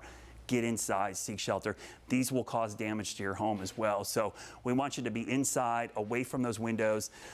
Maybe not in the perfect situation where you would be for a tornado, maybe in that room with the helmet on. In this case, we want you to at least be away from the windows and outside walls, because you know your home better than we do. And there's probably a tree that makes you nervous in one part of the yard, maybe the neighbor's yard.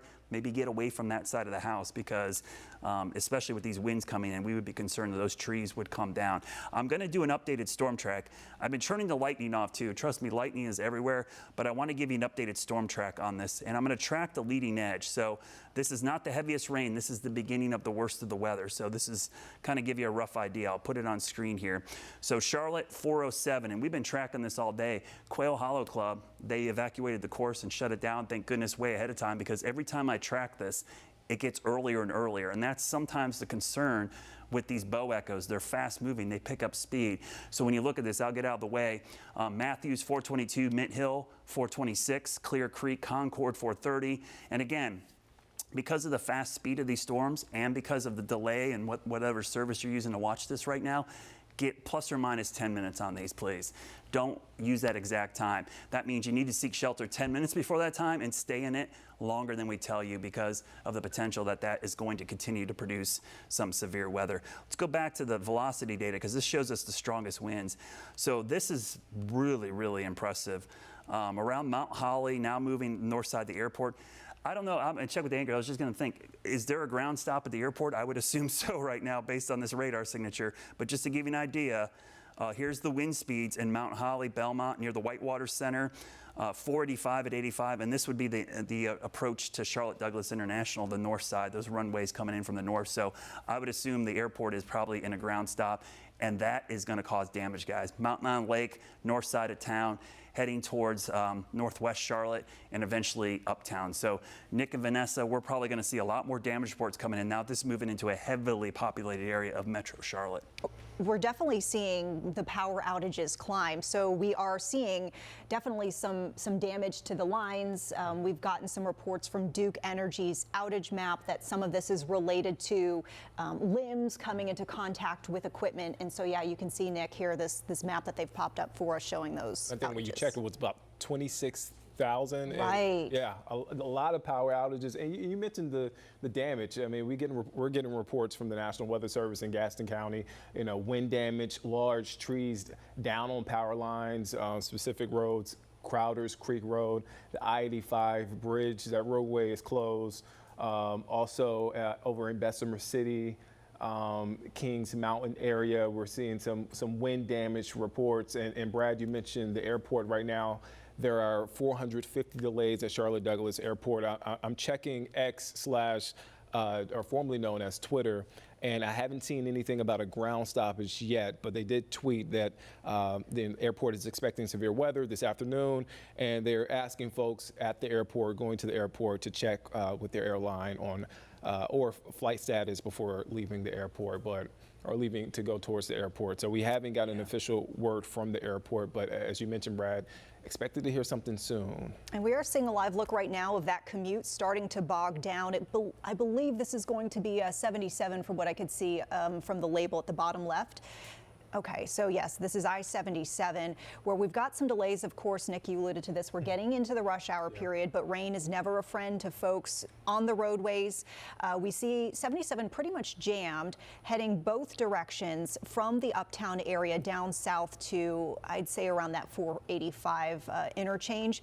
But, you know, we'd focused a lot on Gaston County and some of the weather impacts we were seeing out there, the reduced visibility. We know our KJ Jacobs was out in Belmont in the storm tracker, had to pull over because it was just too windy, the rain was just too heavy. That's a scary sight. Yeah, Gaston County, I mean, 85, already a trouble spot for folks anyways on a normal day. That is slowing down pretty heavily.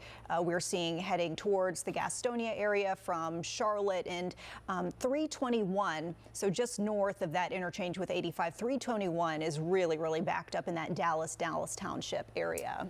Yeah, guys, I'm getting some reports. There's no ground stop at the airport. I'm surprised, but they are holding all inbound flights until 4:30. So nothing is landing at the airport. So all inbound flights are going to be held at their origin until 4:30. So I'm not seeing. I just saw a couple planes sneak off to the south, looking at my flight tracking software, and So we're not seeing much there. But I will tell you this too, we're getting some new reports of some baseball-sized hail in Union County, South Carolina. So down to the south, that secondary storm. I want to show you the winds here first. Locally, we've got winds 60, 70 miles per hour. We got to watch this carefully. There are some indications of rotation in North Charlotte, NODA north, up towards Huntersville, Cornelius, North Lake Mall area. There might be something trying to spin up here, so I'm a little worried about that right now, keeping an eye on that. But I want to show you the wider view real quickly. I'm going to take off our storm track because I was just looking, chatting with the Weather Service. The storm to the south, and I was talking about, this is storm number 3 right here. This storm right here is a supercell. They're going to upgrade this for baseball-sized hail in Chester County. So in Chester, I want you to be on guard for baseball-sized hail. And if we're going to see a tornado warning, it could come from that cell. It's showing some signs of rotation, and also the one directly over Charlotte. Because if we zoom in closely here, if you look at this, you see this bulging. We're getting some inflow here, so we're going to see something here. This is a really bad storm north of Charlotte, and unfortunately, this is a bad time during the commute. So we got some video. I think it's from, where's this from, guys? Lake Wiley? Yeah, this is Lake Wiley as the storm's entering. You can see the outflow. Look at the trees swaying there. That's on the tamer side of this storm, believe it or not. I'll kind of move the map down there. So down here towards Lake Wiley, we didn't have as much wind as we do north, but you can see still enough that it's blowing the trees around. And just a power outage update, I was checking with Cleveland County. Over 30% of the county is without power right now in Cleveland County. That's about 10,000 people, over 10,000 in Gaston County, and about 3,000 in Lincoln County. And that's been the whole trek. So, wow, look at that wind. So you see the rain curtains or the sheets of rain. This is on I-85, correct?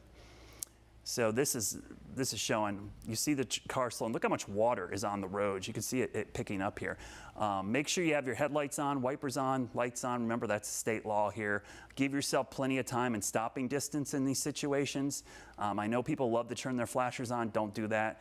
That just confuses people. They think you're broken down. Your lights on, they'll be the best visibility you can get. Turn your lights on. And if you have your hazards on, you better be pulled over on the side of the road. That's what I would tell you. If you're too worried about driving, don't put the hazards on. Just pull over and put them on. Don't keep driving. Keeping space. These cars are doing a good job keeping space between them. But this storm is continuing to push in from the west. And again, all along this line, we've seen power outages left and right. It's just crazy how many power outages we got, which is expected with 70-mile-per-hour winds. Here's a live view down at Carowinds right now. We can see the rain has made it almost to there. It's hard to tell if it's raining, probably just started. Yeah, there it is.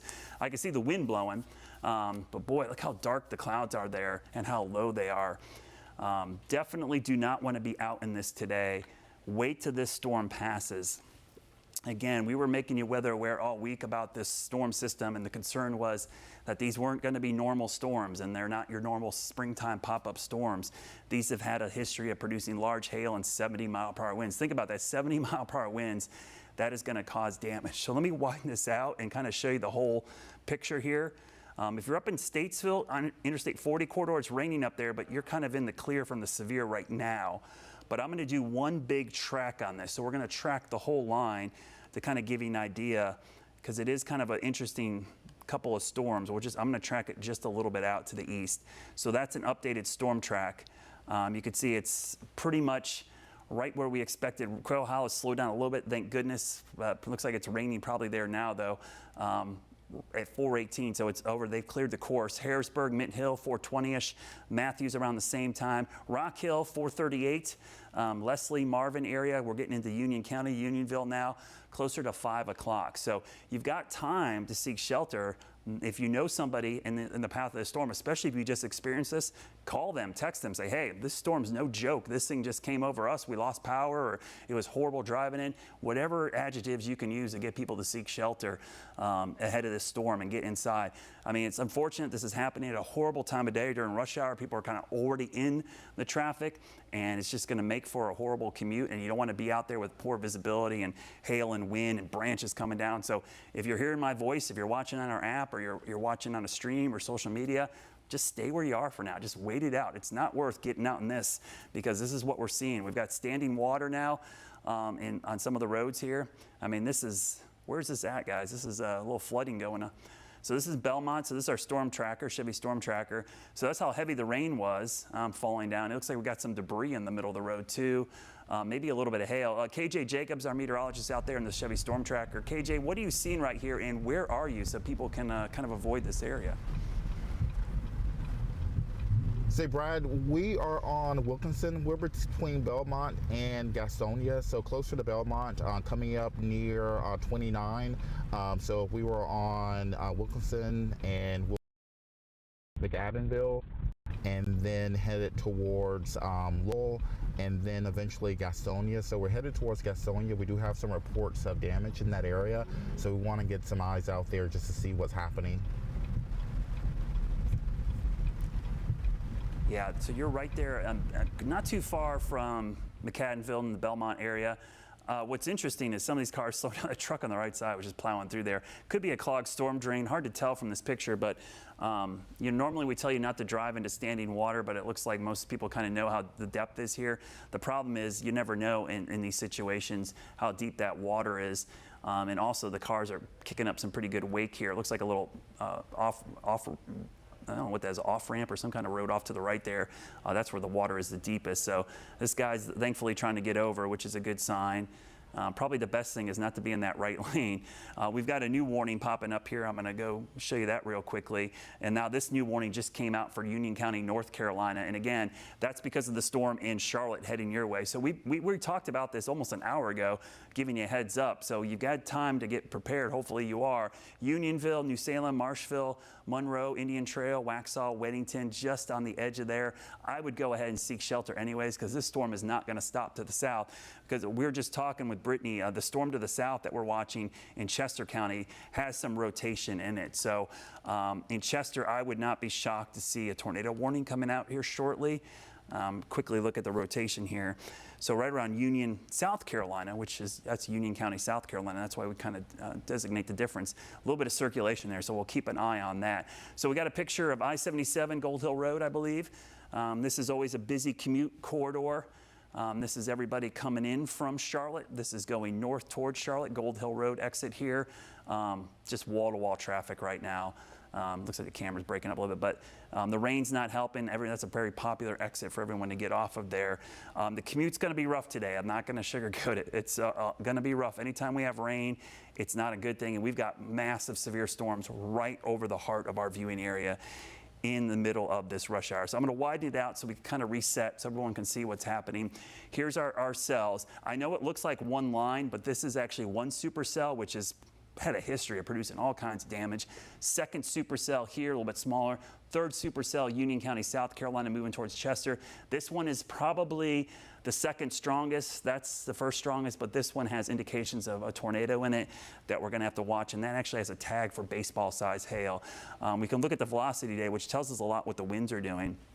If you look carefully behind me, there is some minor rotation right there near Cross Keys, just out of our area. Let's go into Charlotte and look at the winds coming through Mecklenburg County. I mean, just knowing Charlotte and our beautiful tree canopy, there's trees and branches falling down here for sure, just based on these wind speeds over the heart of our area. You could see some pockets of real stronger winds. So heading up towards the university area, I'm going to highlight there's Junker. Here's over towards Willgrove.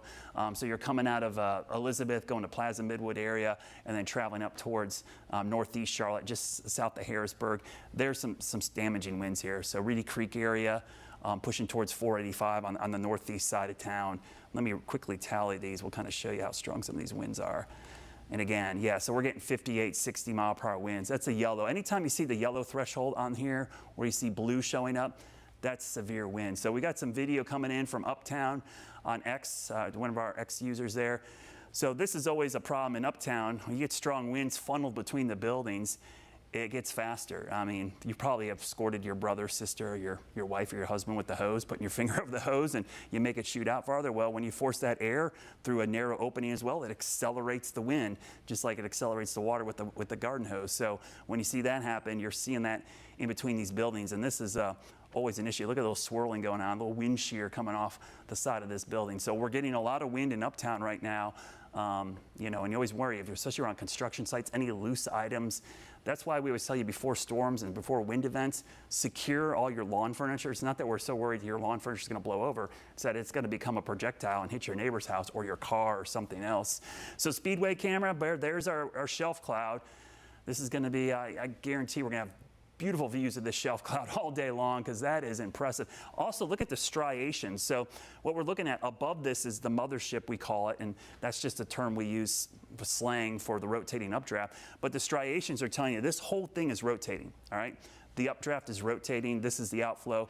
Doesn't mean there's a tornado in here. It just means the whole thunderstorm has got rotation in it. The tornado would be a smaller rotation coming out of the bottom of this, but the striations in that, this is your classic mesocyclone, which is not a big cyclone, but a smaller cyclone, and a tornado is the smallest of them all. So very impressive view. We saw this from our Dallas camera earlier coming right at us from Gaston County.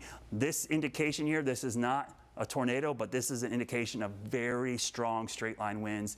And again, 70-mile-per-hour winds coming out of these storms, guys. Folks definitely need to be taking this seriously. For those who are just joining us, we've been on the air for quite some time now. Started off as a tornado warning. Now we've kind of eased into this severe thunderstorm warning. Not a joke at all. This is something that we've seen causing tens of thousands of power outages in the Charlotte metro. We've seen it snarling traffic. It has given us some damage reports too. Yeah, some wind damage, trees down. Also, you saw a little bit on the road there. Over there at Belmont area. We saw some flooding, some ponding on the side of the road. So be careful if you're out there. We want to send it to WCNC Charlotte's Miles Harris, who is live in Uptown. And Miles, it is coming down. Tell us what's going on out there right now. Oh yeah, I'm trying to hold on to my hat right now, Nick and Vanessa, but you can definitely feel those strong gusts of winds in this area here. We're actually here just off of East 4th, really right next to the courthouse here. And I want to step to the side and kind of have my photographer, Kevin, kind of show you exactly what it looks like. Even specifically on the roadways here, as you kind of see those cars making their way on the roadway here, you can start to really see just how heavy that rain is really hitting the roadway there.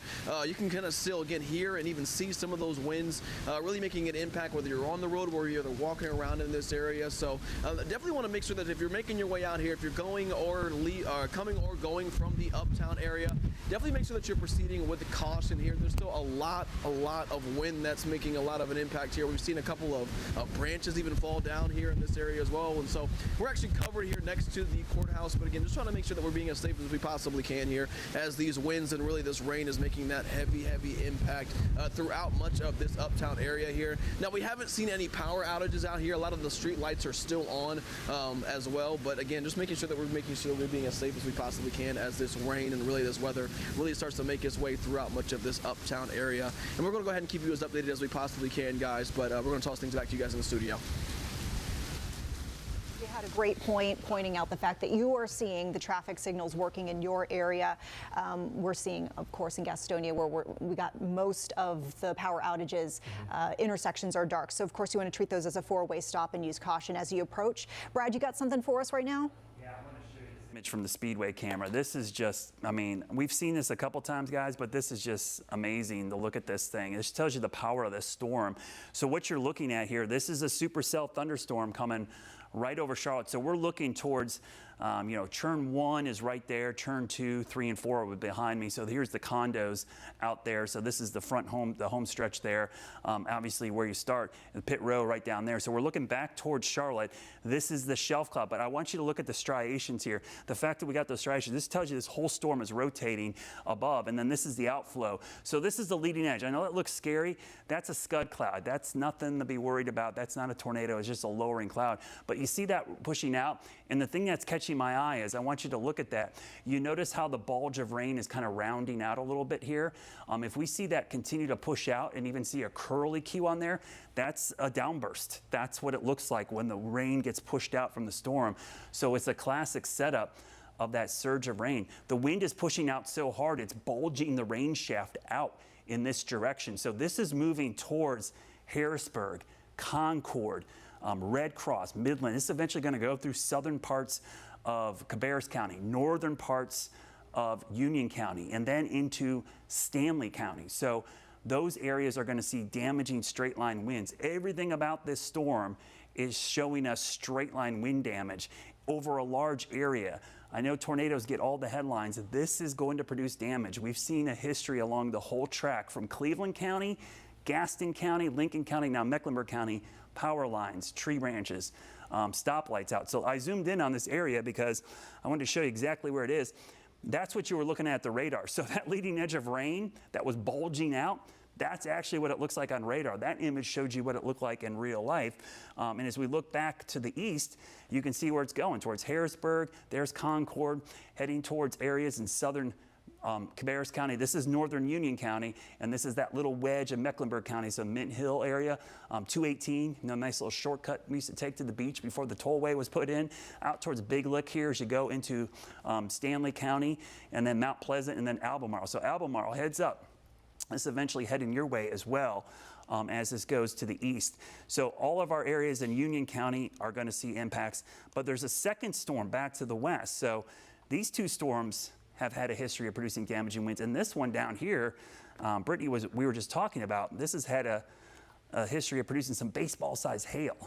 So this is moving into Chester County. So we're not out of the woods yet, guys, even though we're seeing these storms kind of, to me, they look like they're slowing down just a little bit, but they're still moving at a pretty good speed. And the 70-mile-per-hour winds, as well as the damaging hail. And I want to recap this because we can't reiterate this enough. The type of warnings we're getting today are in this considerable range. There's the 3 types of severe thunderstorm warnings. Sometimes people don't read the text, they just see the warning. 70-mile-per-hour winds, golf ball size hail. So this is an elevated severe thunderstorm warning today. It's not your pop-up spring or summertime storm.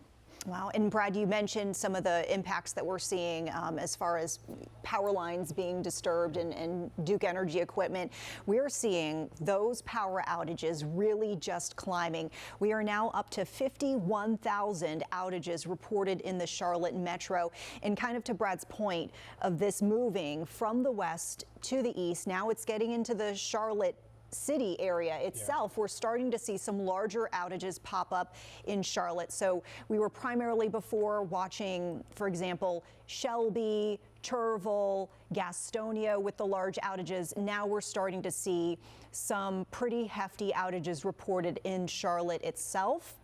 We're seeing it looks like about 4,000 in West Charlotte, maybe about 1,000 in the Center City area, and a few hundred we're seeing in South Charlotte. And so all of these are brand new in the sense that we feel like these are probably going to be storm related. These just popped up as we were watching the storm move into this area.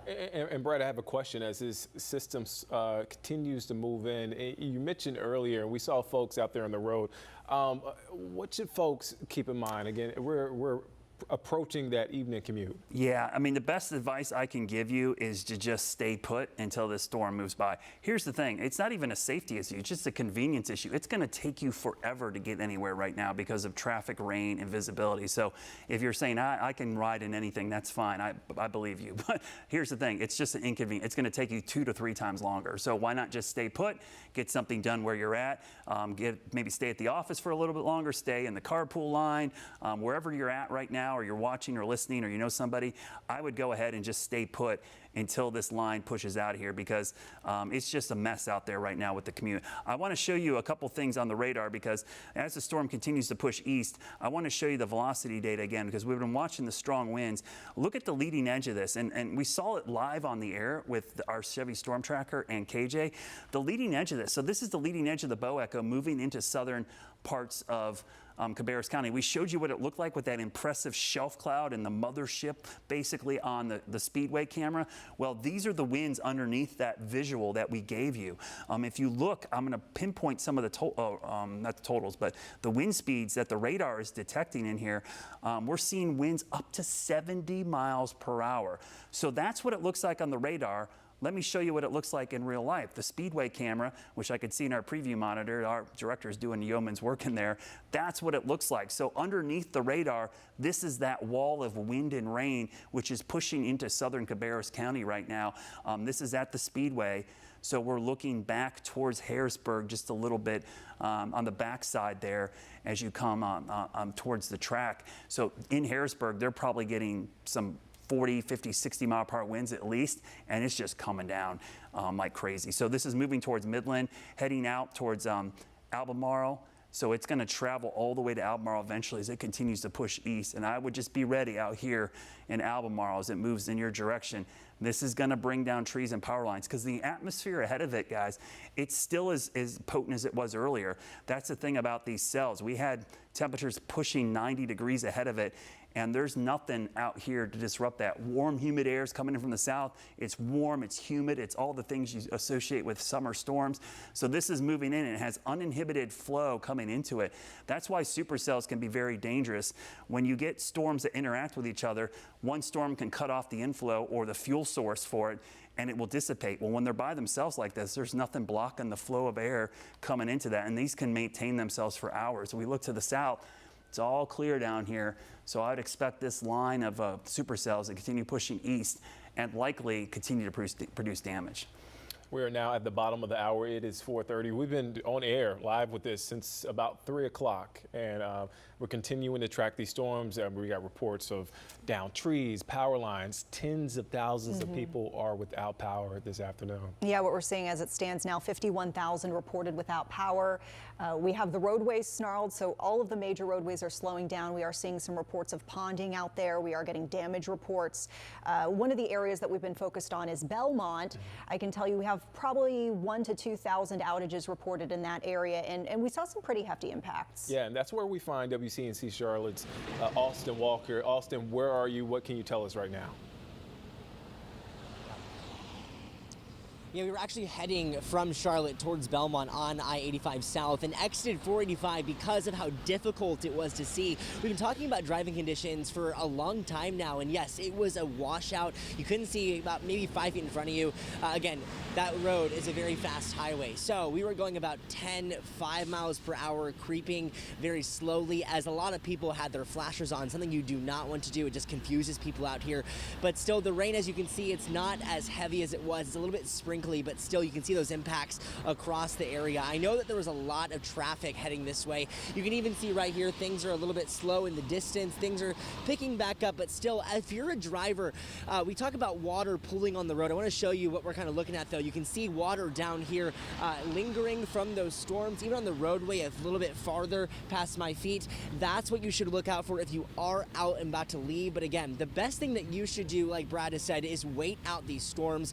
We are seeing power outages across the area, strong winds just whipping, messing up a lot of things. You know, I had a viewer reach out to me earlier today showing me the conditions in South End, just below Uptown, about how there was a lot of, they were without power at their branch. That being said, still, these storms are creating quite a fuss for a lot of people. So the commute is heading home very, very soon. But like Brad has said, if you can stay off the roads right now, you should do that. Again, we are just off of I-485, almost to Belmont. We're seeing a lot of that damage and power outages in that area. So still very, very slow driving as people are cautious, trying to make it home right now. That being said, things to look out for if you are listening to us on your app while you are on the road. Make sure to slow down. This is definitely not a thing you want to be driving in right now, but we'll send it back to you guys in the studio. And we saw a KJ shot about 30 minutes ago in the storm tracker as the rain was coming down, and you could see the hail bouncing off of the storm tracker. Definitely a scary sight there, and you can see right here a downed tree, and this is in Gastonia, a downed tree and some down power lines, and this is what folks are dealing with in that Gaston County area, Gastonia, Belmont area, where again we are seeing a lot of power outages. Yeah, I would probably say maybe around 20,000 or so reported. We have gotten reports via social media, folks who have tweeted at Brad Panovich saying that they're seeing a lot of intersections where the signals aren't working. So once again, we'll just refresh folks. We would like you, if you have to be on the roadways or you know you have to go out on the roads in the next couple of minutes or so, that you're approaching intersections with caution. Be prepared to stop. Usually you try to treat these as a four-way stop if you come to a darkened signal intersection. And of course, just slow it down, increase that following distance. We saw a lot of really heavy ponding out there. Yeah, you know, the ponding, also the power lines on the roads, and there might be branches also on the road. So you just want to take your time. If you have to be out, if you don't, just hunker down, stay at home. We want to send it back to Chief Meteorologist Brad Panovich, who has been tracking the storm all afternoon. Brad. New warnings coming in, guys, and I can tell you Gaston County seems to be the hardest hit. 30% of the county was without power right now. That's Gaston County. So I'm just looking at some of the totals from all the power companies. We've got about 10,000 in Cleveland County and about 4,000 in Lincoln County. I just got a message from the Charlotte Mecklenburg Emergency Management. They've got numerous trees and power lines down across the county. They're compiling a list. There's so many they can't keep up. So we're seeing a lot of that happening in Mecklenburg County. You see all the new warnings which have popped up here. Let me remove them real quickly. We just had new warnings issued for the cells, and basically what we're doing and what the Weather Service is going to do is we're just going to continue to issue warnings ahead of this line because there's no signs of them weakening. So this storm is moving into Union County. Next up is going to be Stanley and Anson County. Those warnings coming from our partners up at the Weather Service in Raleigh. And then to the south from our partners down in Columbia, new warnings for most of Lancaster County, Chester County, Kershaw County, and well as parts of Chesterfield County. I know there's no warning for southern Union County. Treat it like a warning. Go ahead. Everybody along this line, if you're ahead of this line, I want you to seek shelter. Now, you know I like to do a good job of giving y'all a clear on this as well. We like to tell you, if you're behind this line, you're in the clear for now. It's not all clear because there's going to be more waves coming in tonight. But over in Cabarrus County, we want to show you the Speedway camera because they're now in the heart of this storm. The rain is coming down. The thing that's been stunning to me is how dark it's gotten. That tells you how water loaded these storms are today. The fact that they have so much moisture in them, they're actually obscuring the sun almost completely. Look at the cloud to ground lightning out there. Really impressive lightning display. Coming down pretty heavily there. The wind looks like it let up a little bit. The worst winds seem to be on the leading edge of this storm. When you first see the wind, then the rain, and then we'll see if we get hail out of this storm again as it moves into Cabarrus County. So if you're in Cabarrus County, seek shelter until this storm passes. So if you're behind this line, and that means now in Gaston County, Cleveland, Lincoln, as I mentioned, you're clear from severe for now, but I don't want you to let your guard down because tonight I want to show you the wider view. We've got more storms coming in overnight. We've got another cluster developing back in parts of Tennessee and maybe another one back here in Missouri and Illinois. All of these storms are going to be moving like this tonight into our area. So even though a big lull is developing here, there's going to be more weather tonight. This is probably going to be the worst of it, though, to be honest with you. I expected us to see our highest risk of severe weather this evening just because of the setup. Doesn't mean overnight we couldn't see some pretty potent thunderstorms. So that's a quick view of the whole line pushing in. This is our Monroe camera. There's our shelf cloud. And this looks like the same storm, right? I mean, it really is. Everything's been identical. The shelf cloud, very equally as impressive. Cloud to ground lightning strikes. So this is the anvil coming out of the top, very high up there. I haven't looked at the tops of these. The tops might be 45, 50,000 feet. Let me quickly look at those. But the tops are way up there. Obviously cold enough that we're getting big time hail out of a lot of these storms. And then you see the rotating updraft, you know, as that shelf cloud moves out ahead of it, that's the outflow coming in. So very strong storm. I'm going to do a quick little Doppler slice around here just to see how tall these are. So most of these have been, looking at this, looks like this one's spiking up there around 42 or 43,000 feet.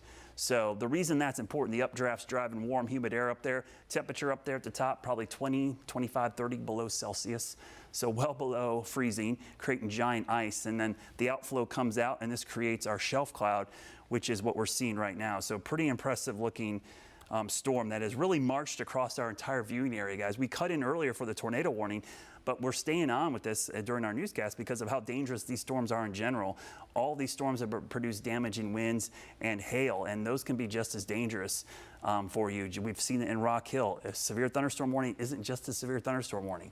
Oftentimes they produce damaging winds and hail that are just as powerful as a tornado. Tornadoes are small, and oftentimes they do create intense damage, but it's a narrow path. When storms are the size of the whole county, you get damage over a 20, 30 mile swath. So it actually ends up causing more damage. And I was talking to someone today about this, and they said, oh, it seems like all these storms produce tornadoes. And I said, not really. About 90% of our damage comes from straight line winds here. So straight line winds are by far the biggest threat from thunderstorms here in the Carolinas.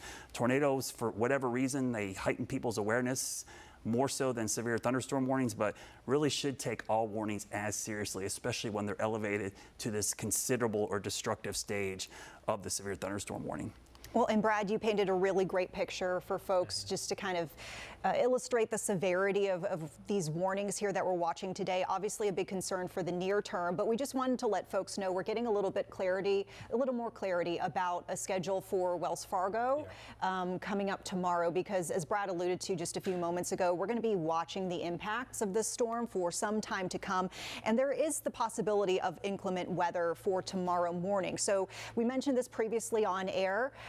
The course closed early today, and Wells Fargo Championship was teasing, if you will, some potential delays for tomorrow. So we just got word of those. We see they've updated the website. Thursday tee times begin at 11 a.m. It looks like they've now announced that the gates will be opening at 10 a.m. and they're urging folks to follow their social media for any further updates. Yeah, we first got that update at just after 3 o'clock about the course being closed. We now want to send it over to WCNC Charlotte's Kaylin Hagwood, who is in Pineville right now. Kaylin, what are you seeing out there?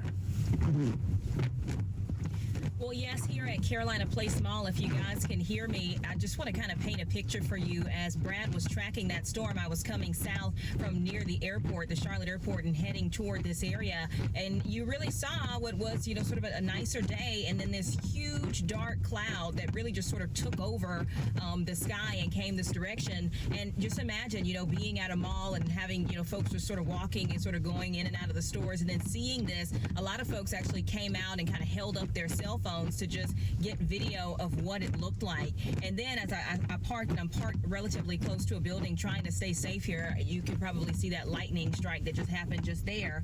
Still sort of the aftermath of that, of what was really quite strong just probably about 30 minutes ago.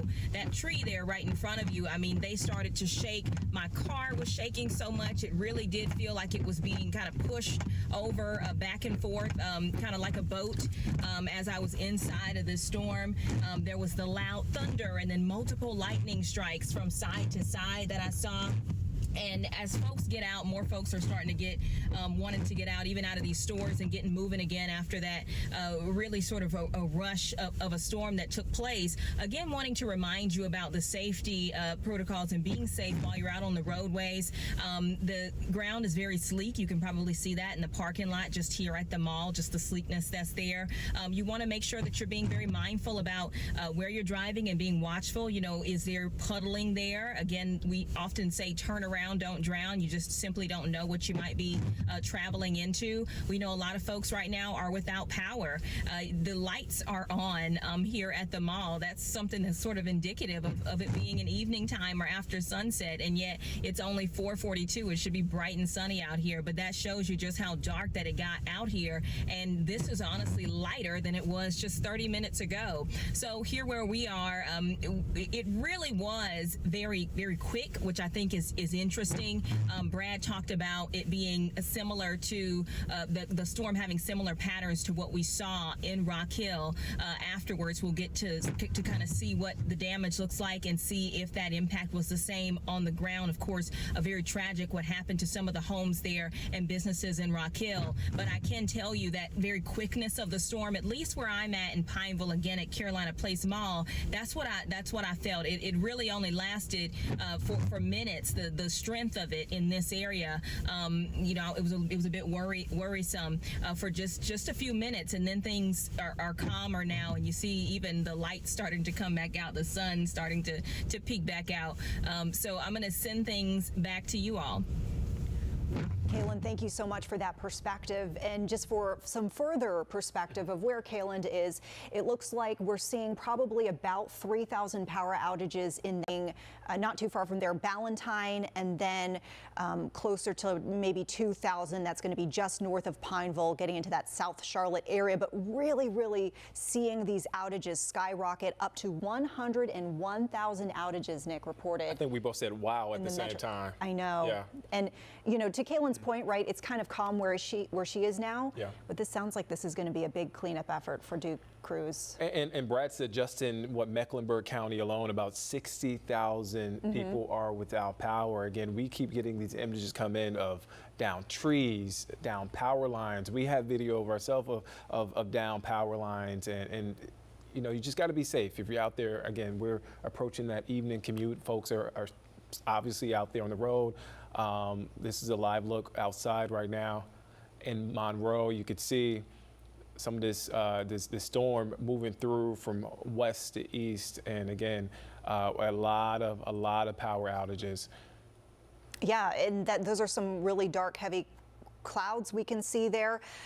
Brittany Van Voorhees is standing by. You're keeping an eye on some of these alerts here and the impacts. Anything you want to mention? Yeah, so we're still under a severe thunderstorm warning for most of these areas. Again, we're not currently under tornado warning, but a good reminder that, when we have these considerable tags on top of these severe thunderstorm warnings, we encourage you to consider them really just as bad, if not sometimes worse than a tornado warning. And that's because of widespread wind gusts. These considerable tags mean wind gusts potentially upwards of 70 miles per hour. That's extremely strong. Remember, Brad mentioned it earlier, but we say it all the time on air when we're talking about severe weather. 90% of our wind damage here in the Carolinas does come from winds. Oftentimes people think of tornadoes because, I don't know, they look cool. I don't know, they look scary, whatever the reason is, but winds are the big thing. Wind is wind is wind. It doesn't really matter where it's coming from. So severe thunderstorm warning, considerable tag. That means 70-mile-per-hour winds. We've had recordings there of quarter-size hail, but some of these storms have had the potential to make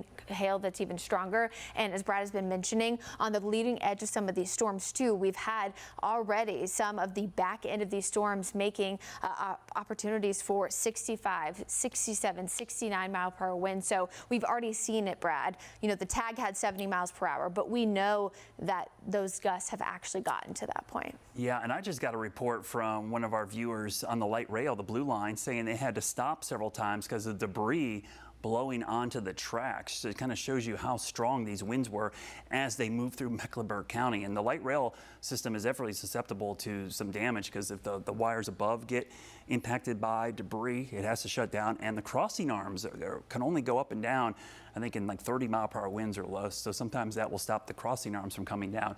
So really strong winds. We got new warnings that are just popping up. And pretty much, I would just tell you, if you're ahead of this line, you're under a severe thunderstorm warning. Every county ahead of this main line has been under a severe thunderstorm warning. The damage reports continue to pour in. Power outages by far the biggest issue, and that makes sense based on the number of tree damage reports we're getting across the area, and just continues. I mean, you can look at the power outages and you can track basically the damage path from this storm as it's pushed across the metro area. A couple things I want to show you as we go back to looking at some of the velocity data. We've seen some very strong winds with this cell pushing through. There's one little spot. I don't know if it looks like a little bit of an anomaly down here near Waxhaw, but some really strong winds there in Waxhaw. But the leading edge, to me, it catches my eye because you can see it kind of pushing out. This is your classic bow echo. Remember, take a bow and arrow, how the bow bends. That's the wind pushing out in all directions. And everywhere you see yellow, just to give you an idea of how strong these winds are, we can show you that most of these winds are in the 58, 60, and in some cases, I've seen gusts embedded in here around 70 miles per hour. So think about how wide this is. I'll do a quick little measurement here just to show you how wide it is. We were talking earlier how we want you to take this as serious as a tornado. Look how wide it is. That's a 25-mile path. I'll widen the camera just a little bit so you guys can see it. But that width of that wind is about 25 miles of 55, 65 mile an hour winds. Average tornado width is about half a football field, maybe a football field wide. This is impacting many more people across a much larger area. So this is going to cause all kinds of issues out there this evening. So a live view from our Speedway camera shows it's coming down there now. I mean, it is really blowing. We can't even see beyond the camera. Remember, we could see the whole track, the first churn, second churn, the condos. We could see the starting tower. Now we can't see any of it as we look off in that direction. And it's pouring rain out there. Now the shelf cloud, we've seen it everywhere. We've got another view of the shelf cloud. There's a view of it right there, heading right at us. The striations, very, very impressive. That's a strong line, a straight line winds. I believe this image is from Kannapolis, correct? Annapolis, Cannonballers. Yeah, so I recognize part of the downtown area. So there it is, and you could see the striations in the updraft. That's the mesocyclone, and that's a sign of very strong winds. So imagine this whole storm is rotating, but this outflow is what's pushing out in all directions. And if you're curious what the shelf cloud is, you've seen pictures of it. How do they form? What's going on? Let me quickly show you what these shelf clouds are. We've got an image here. So we've seen this picture a lot, right, today? So what's causing these shelf clouds? Well, we get a lot of these in the summer. What's happening is the cold, dry air, and sometimes it's not cold, it's wet, but the cooler air is rushing out of the storm. It's running into the near 90-degree heat we got today. It's getting forced up, and it's forming this cloud that we call a shelf cloud, sometimes a roll cloud, sometimes called an Arcus cloud. It's got a couple different names. It's always one of the call signs of a very strong outflow of wind. Sometimes it can be severe, oftentimes it is, but it's definitely a sign of straight line strong winds. And what catches people off guard is it's raining back here. Most people will seek shelter when it's raining. This will be probably 5-10 miles ahead of the rain sometimes, and it will hit you with strong winds well before the rain. And this has caught a lot of people off guard that don't seek shelter early enough. They track the radar on their phone and they're looking at where the rain is. The outflow boundary doesn't show up on the radar. It's way ahead of it. You got to know it's way ahead of it and interpreting it. So that's why, you know, it's great that we have radar on our phones, but leave the experts to analyzing these storms, because oftentimes that'll get you in danger because you don't count on there being strong winds ahead of the bright colors on the radar. And that's what those shelf clouds are. Those are well ahead. So just give you an idea. So that's the bright return. We're tracking rain. What the radar is seeing is raindrops, snowflakes. But what's actually happening here is the outflow boundary, that shelf cloud, is way out here ahead of the rain, and this is the rain shaft. So you're here thinking, I'm going to wait for the rain to get here, and then here comes a 60, 70 mile wind gust. So make sure you're seeking shelter way ahead of time, guys. That'll catch people off guard, especially in the outdoor events.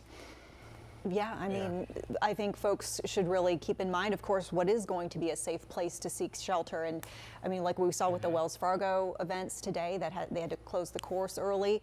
I mean, a lot of the tents really just, those aren't suitable sheltering locations. So many people that are in town for that tournament.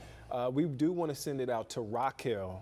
WCNC Charlotte's Anna King is live there now. Anna, walk us through what you're seeing right there, out there in Rock Hill.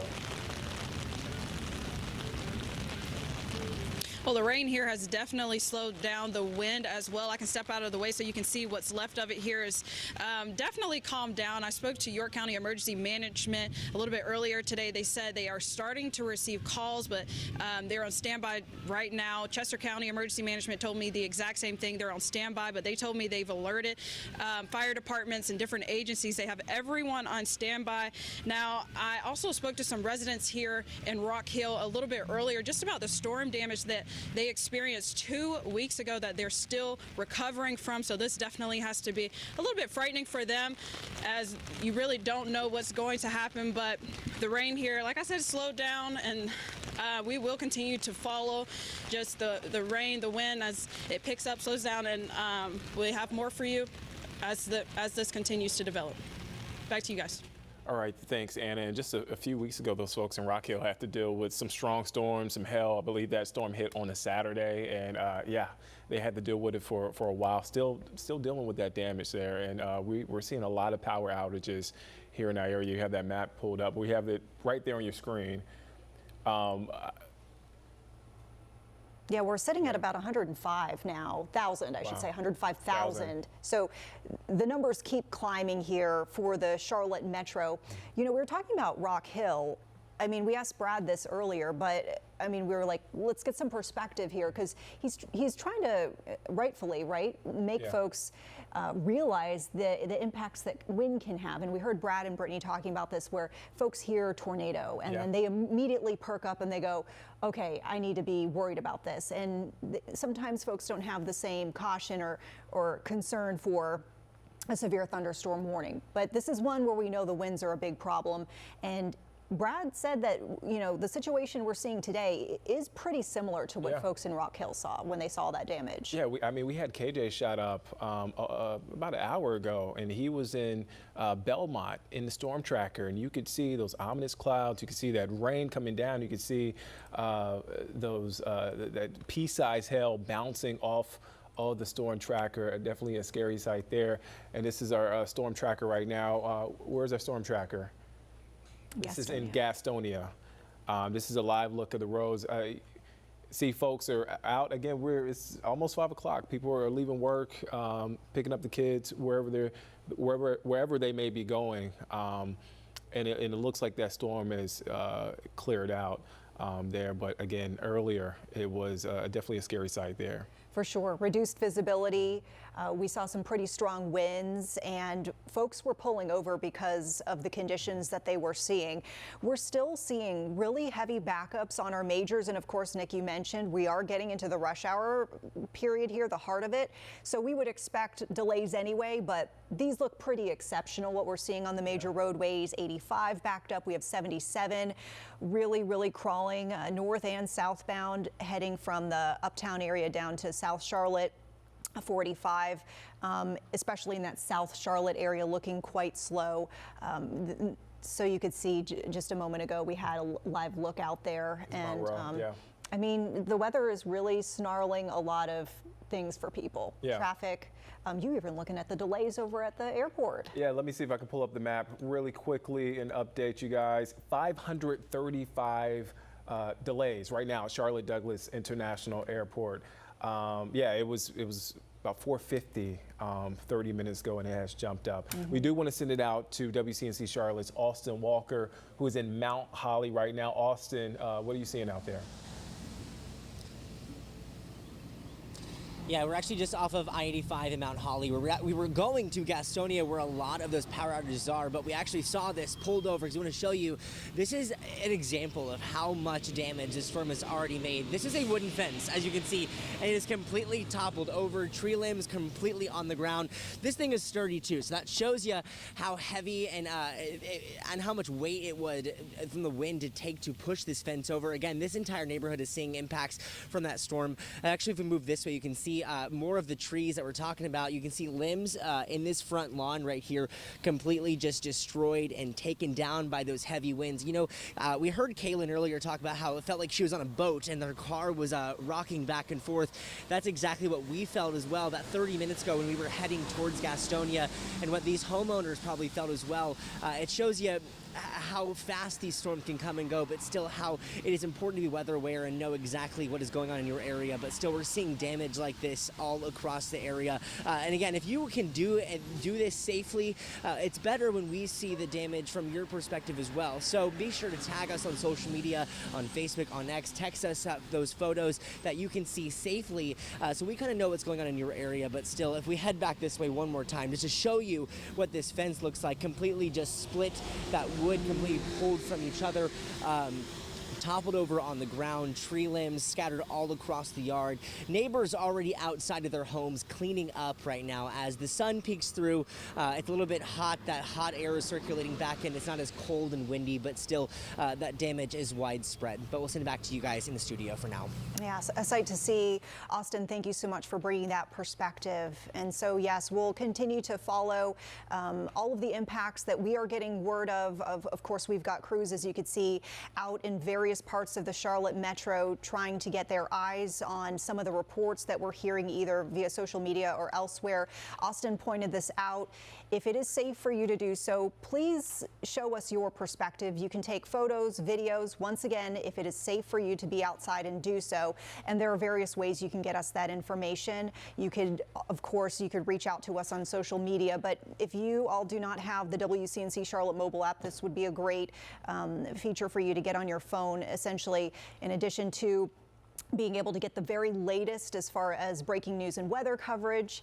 You can also send us photos and videos quite easily using the Near Me feature, and it does actually have a geolocation, if you will, so it's able to kind of tag your location, not super specific, so we shouldn't be able to see your address, but we'll see what part of the area you are in and where you're sending us these images from, and so we can really paint the picture for your neighbors about what you're seeing. So thank you in advance for folks who've been tagging us and sending us some images. We really appreciate it. And as we take a live look right here, just a reminder, as we approach the top of the hour, we are still following here the severe thunderstorm warning, which is causing quite a bit of damage. Power outages, we're seeing those topping 100,000 in the Charlotte metro. Snarled roadways, really something that folks need to be aware of. My co-anchor Colin Mayfield has just hit the set here, and so we are going to continue here to bring you this weather coverage. Colin, I know you were over at Quail Hollow earlier. Yeah, and they called us, well, our team, we had pulled pulled our team off the greens at about 1 or 1:30. So obviously about an hour and a half before they made the call and get everybody wrapped up. But that was a great call, not only by our team, but obviously those out there. We were just talking about it and discussing it. Obviously, Brad kind of put us on notice around noon when we had our shot, but we were looking at all the structures. And I heard you were talking about that. That media tent, it could have come down in just 50-mile-per-hour winds. So I'm glad that a lot of folks did leave that area. So yeah, very open out there. It was a beautiful day up until it wasn't. Yeah. So. Well, and to your point, I think that, you know, and Brad has mentioned this before, the types of structures that folks want to seek shelter in, not a tent that has been temporarily set up for an event, not something where you're going to be partially exposed, perhaps. I've heard of people getting struck by lightning on front porches under overhangs. Well, and if something like that falls on a number of people, you just don't know what type of injuries that could lead to deaths as well. And no one wants that, especially when we had such a tough week last week in the Wells Fargo Championship. Obviously, just a different moot point this week. So they're taking precautions as they should. They've obviously pushed back those starting times tomorrow to 11 a.m. Sounds like they open the gates at 10 a.m. From what you said. And this will impact not only people coming in and out of that, but obviously the play on those greens as well. So we'll have to watch for that. So as we move into the 5 o'clock hour now, obviously those strong storms are in our area at this hour. We appreciate you joining us, though. I'm Colin Mayfield. And I've been evening is the storm, and then really specifically the whipping winds. We came on the air around 3 o'clock this afternoon when we were getting word of a tornado warning, and we stayed on the air because of the severe thunderstorm warning. So you can see here, this is a look at Uptown. Yeah, some pretty scary video, and you can see strong winds that have pelted some of these structures and some of the umbrellas that were down in Uptown as well. We saw hail outside the studio about 15 minutes ago, pea-sized hail. We were watching that as you guys were on the air, so we did see the hail right here in our midst also. Yeah, I believe our Brittany Van Voorhees was saying maybe the largest report that we've seen today is, I think it was quarter-sized. So we are going to keep an eye out for any new reports, but we're getting video. We mentioned this. Folks are sending us footage. So a viewer named Kay in the Lake Wiley area shared what you just saw a moment ago. And really, folks are giving us great perspectives of the storm impact. Yeah, and we have already seen some reports of damage and downed trees. You can see that. We actually have a downed tree or partial downed tree here at WCNC, so it doesn't take much for trees to fall, especially when that ground is soggy. We had rain, obviously, this weekend, which didn't help in that respect. So we have video from WCNC Charlotte's Ben Thompson, who was out there with me earlier, but this is from McCrory Heights in Northeast Charlotte. So some of the trees, we've seen down power lines, even a lot of lights out as well around the Charlotte area and beyond here, Brad. Yeah, I think the power outages are probably going to be the biggest impact in those trees coming down because we've had such strong winds. Now, this storm continues to march off to the east, still producing a lot of damaging winds. I mean, the leading edge of this whole area, there's like a 25-mile swath of 50 to 60, even 70-mile-per-hour winds along that edge. It's your classic bow echo as this thing is now consolidating into a big line. All the warnings out ahead of it. So pretty much everyone ahead of this line expect severe thunderstorm warnings with potential winds up to 70 miles per hour. Behind it, we're in a little bit of a lull, but we're not done for tonight, and I'll show you why here in a minute. You see the big cluster of storms. I put an updated storm track on it. So here's where it's heading. So if you live ahead of this storm, you need to be prepared. We showed you the images and pictures. It's had a history. This isn't just me saying it. It isn't the radar. It's actual ground truth. We've had damage reports back to the west. So make sure you're bringing in all the lawn furniture, loose items. Those end up being projectiles that cause damage to homes or cars. So stay in your house until this line passes and stay out of the roads if you can.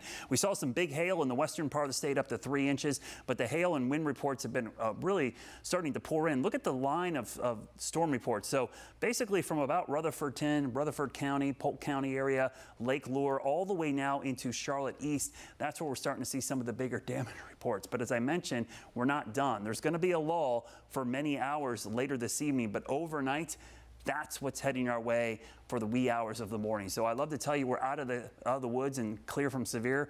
We're not clear from severe for the night, guys. We're going to have more storms into tomorrow morning. Coming up, I'll show you the future cast and break down that timing so we can prepare for wave number 2.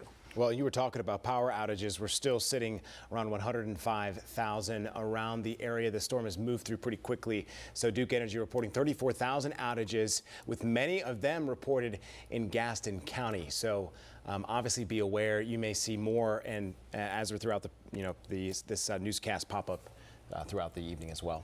Getting some pretty striking images from our crews who are out on scene in various areas. We know our Austin Walker has been kind of moving around Belmont, Mount Holly.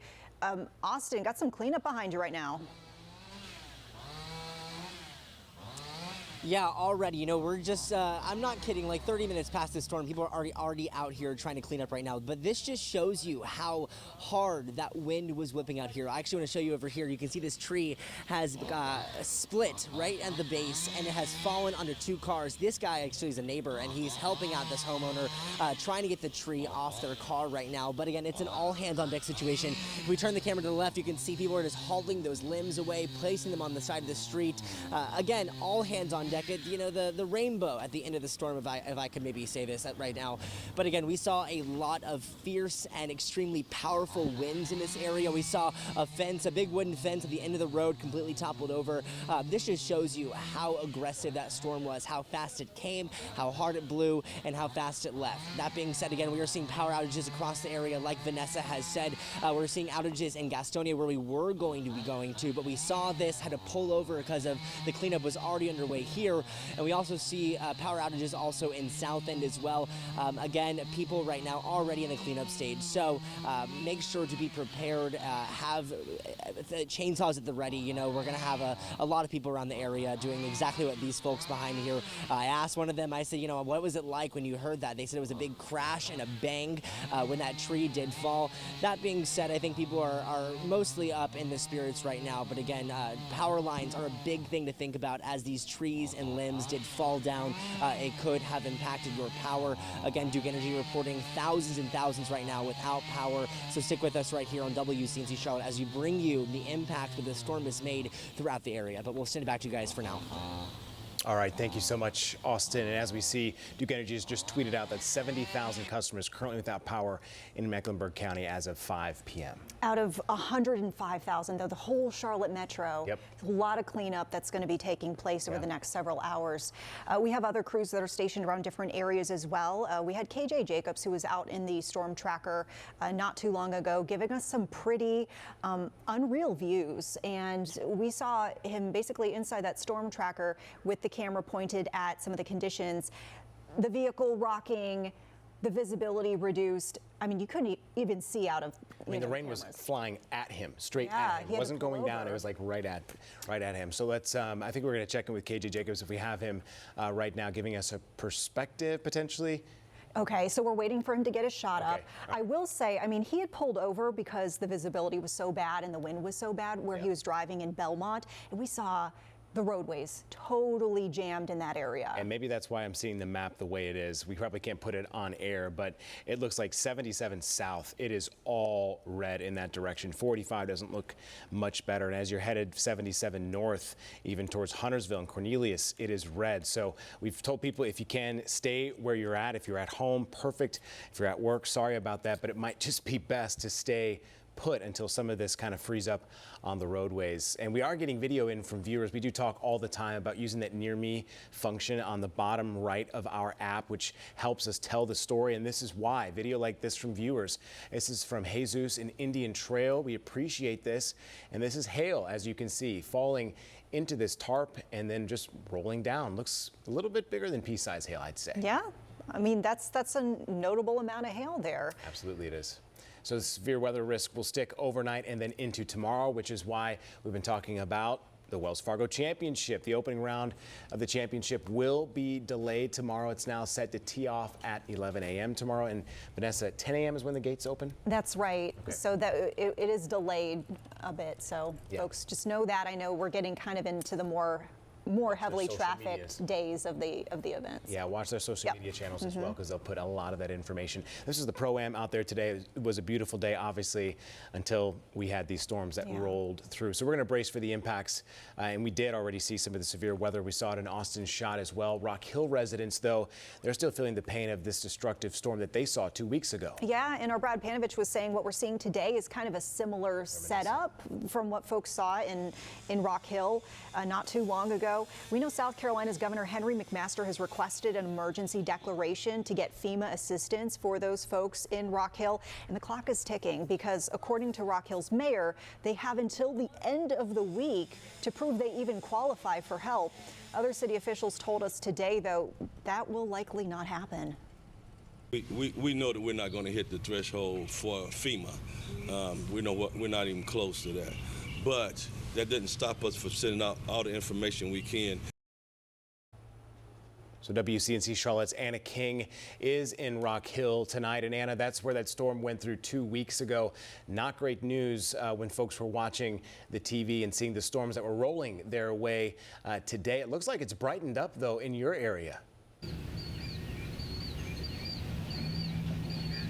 That's right. It's definitely brightened up. The rain here has let up, which is a complete turnaround if you managed to catch our last live hit. The rain here let up very, very quickly, but Crawford Road actually was one of the hardest hit areas the last storm, and you could really see some of the damages just based off of the video that you saw just a few seconds ago. You could really see some of the damage that was there, and it's really still there. And we spoke to some of the residents in the area just about the work that still needs to be done. This is the first time I've been back here. I've only looked from the road. This is the first time. Wow. A hard loss. All my husband's tools, generators. I can't even put a price on it, really. But it's just gone. And a lost cause. Angie Johnson is walking through everything she lost in a storm 2 weeks ago that blew through Rock Hill. It's like you can't really put it behind you because every day I leave, every day I come home, it's right here in my face. And it's like nothing's being done. Tools, supplies, memories, all gone. I kind of want to cry, but I know that's not going to help anything. And after a 2-week wait, help may not even be on the way. As of now, the city doesn't qualify for FEMA funding, and the mayor says he's working to bring in help from elsewhere. We're lost, we're forgotten, nobody cares, and it's just really, I mean, it just hurts me to my core, but, you know, I give it to God. I know he's going to handle everything, and everything's going to be all right, but in the meantime, it's just like we're just over here, we're just waiting. Waiting for help that may never come knocking. Now, the York County Emergency Management made a formal request Tuesday for federal assistance, but we're not sure just yet when FEMA will respond. Live in Rock Hill, Anna King, WCNC Charlotte. Anna, thank you so much. We'll remind folks once again, well, of course, we will be here for you on the air. We know you can't always be near your television, so it's really important to have that WCNC Charlotte mobile app so you know exactly when conditions are picking up in your area. It sends tailored alerts to your location, so you're always going to be up to date on the latest that you need to know. It is a free download in the App Store. All right, severe thunderstorms continue to march across the area. We still have damaging winds moving into Stanley and Anson County now. Also strong storms all the way down into Lancaster and Chester County. Coming up, we'll have the latest storm track on these and talk about round 2, which is going to come in overnight. I don't feel as though I've been truly compensated. After 44 years in prison, wrongfully convicted, Ronnie Long received $25 million. But you might be surprised to hear why he says it's still not justice. Tonight at 6. We do it all. Your closets, garage, home office, and laundry. Maximize space, plus add beauty and value to your home. Give us a call today. Take 40% off plus an extra 15% off. Visit closetsbydesign.com. It's the BetMGM offer of the week. Get up to $1,500 back in bonus bets if your first bet doesn't win. For all the games, all season long. Come out swinging with picks and parlays and turn any game into a must-watch. Download the BetMGM app, and it's on.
Through so many parts of our area. Viewers sending in these pictures of dozens of cars trapped between Lowell and Spencer Mountain in Gaston County because of downed trees blocking the road here. You can see crews already working to clear that area. Many people working quickly too. Yeah, don't forget we were on the air starting at 3 with tornado warnings, and now we've transitioned here to severe thunderstorm warnings.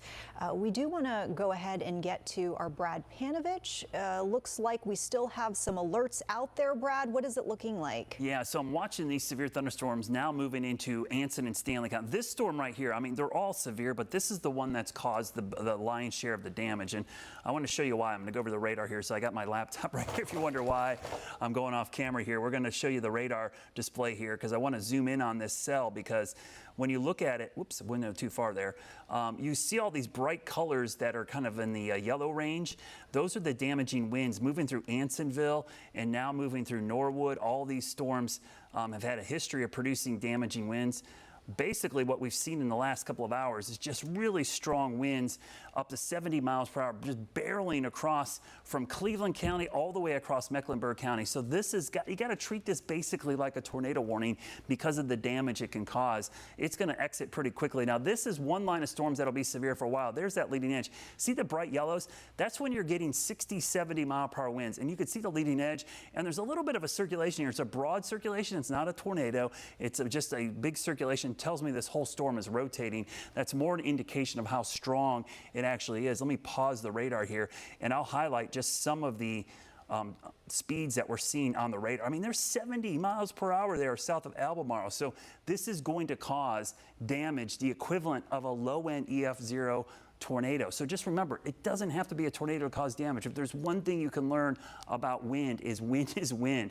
Doesn't matter what causes the wind, it's the wind itself that causes the damage. There's all our storm reports, trees down, power lines down across the area. I'd love to tell you that's it for the night. It's not. We've got wave number 2 lurking up to the northwest, and we've already got that medium to high risk for today into tonight. Tomorrow, the risk will be medium as well as that next wave moves through, and even on Friday to our south, we could have some strong storms. So let's show you the future cast. There's our cluster of storms over us now. There will be a break for a while. I'll get to go to the bathroom and eat dinner here, and we'll have a little bit of a break. But guess what happens overnight? While you're sleeping, here comes wave number 2, 3, 4 in the morning. So charge your phone back up. Make sure you have the alerts turned on.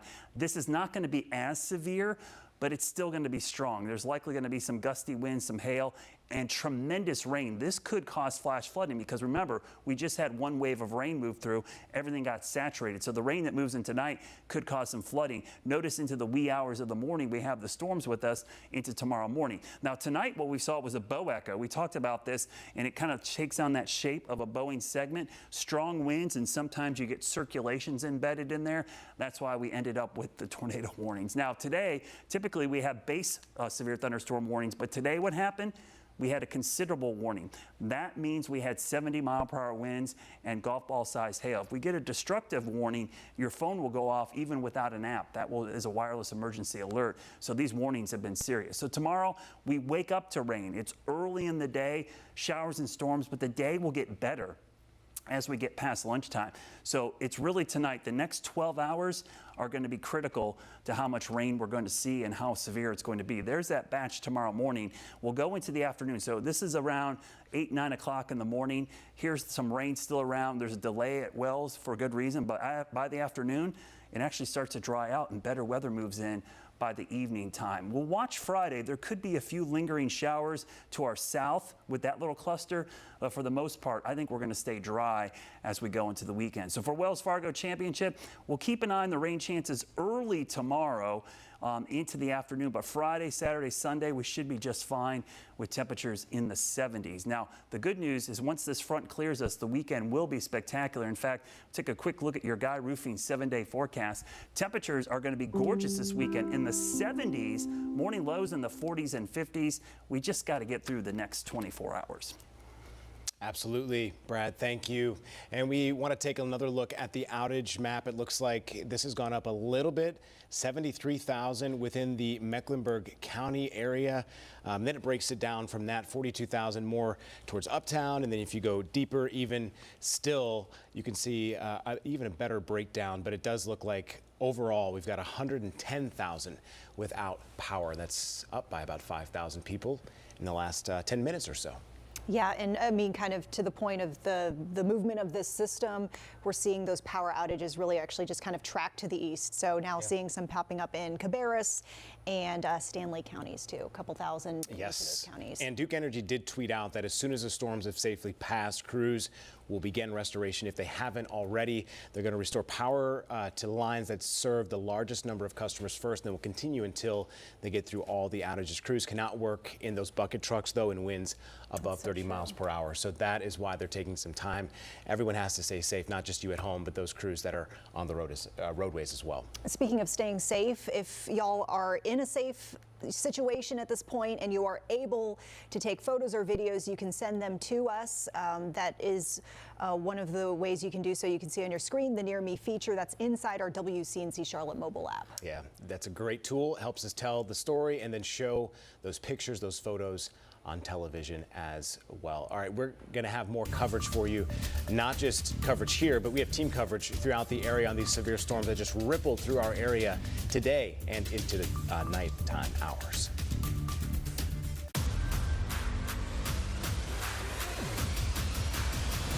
Assuming you're all healed up, ready to serve. You were supposed to be taking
Service are heroes, and they will never, ever be forgotten.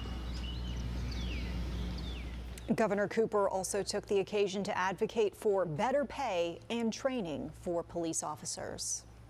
Alden Elliott, meanwhile, will be remembered with a funeral service tomorrow. The memorial will be held in Hickory at 6 at the Tarleton Complex on the campus of Catawba Valley Community College. The public is welcome to attend. All right, severe storms continue to push through. This is a live view over in Anson County. Now, I know it looks ominous, but there's our shelf cloud and some scud clouds below it as the severe thunderstorms continue to move across the area. Coming up, we'll show you when wave number 2 moves in overnight. The WCNC Charlotte 7-day forecast, sponsored by Guy Roofing. Closets by Design does more than organize your home. Maximize space, plus add beauty and value to your home. Take 40% off plus an extra 15% off plus free installation. Call 1-800-BY-DESIGN or visit closetsbydesign.com. Here, everyone saves adulting for another time. 3-course meals end with chocolate piñatas. And conference rooms are traded for water slides. Fireworks paint the sky every night. And happy hour can happen at any hour. Here, anything is possible, as long as you can imagine it. And that's what makes Orlando unbelievably real. There are trucks, and then there's the GMC Sierra, available with the connected driving experience. And the world's first 6-function multi-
.30. I'm Colin Mayfield. And I'm Vanessa Rufus. Right now, severe thunderstorm warnings are in effect in parts of our area. We've already seen the system bringing a really big impact.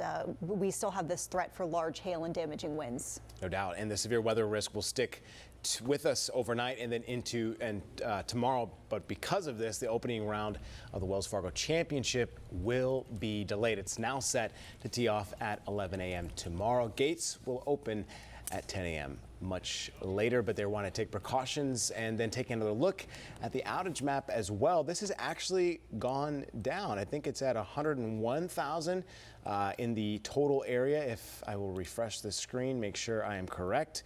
Yes, so it looks like it's come down about 9,000 just within those last 5 minutes or so. But I had said Duke Energy crews, they wanted to wait as much as possible so they could get those crews out there. They could not get into those bucket trucks though with 30-mile-per-hour winds.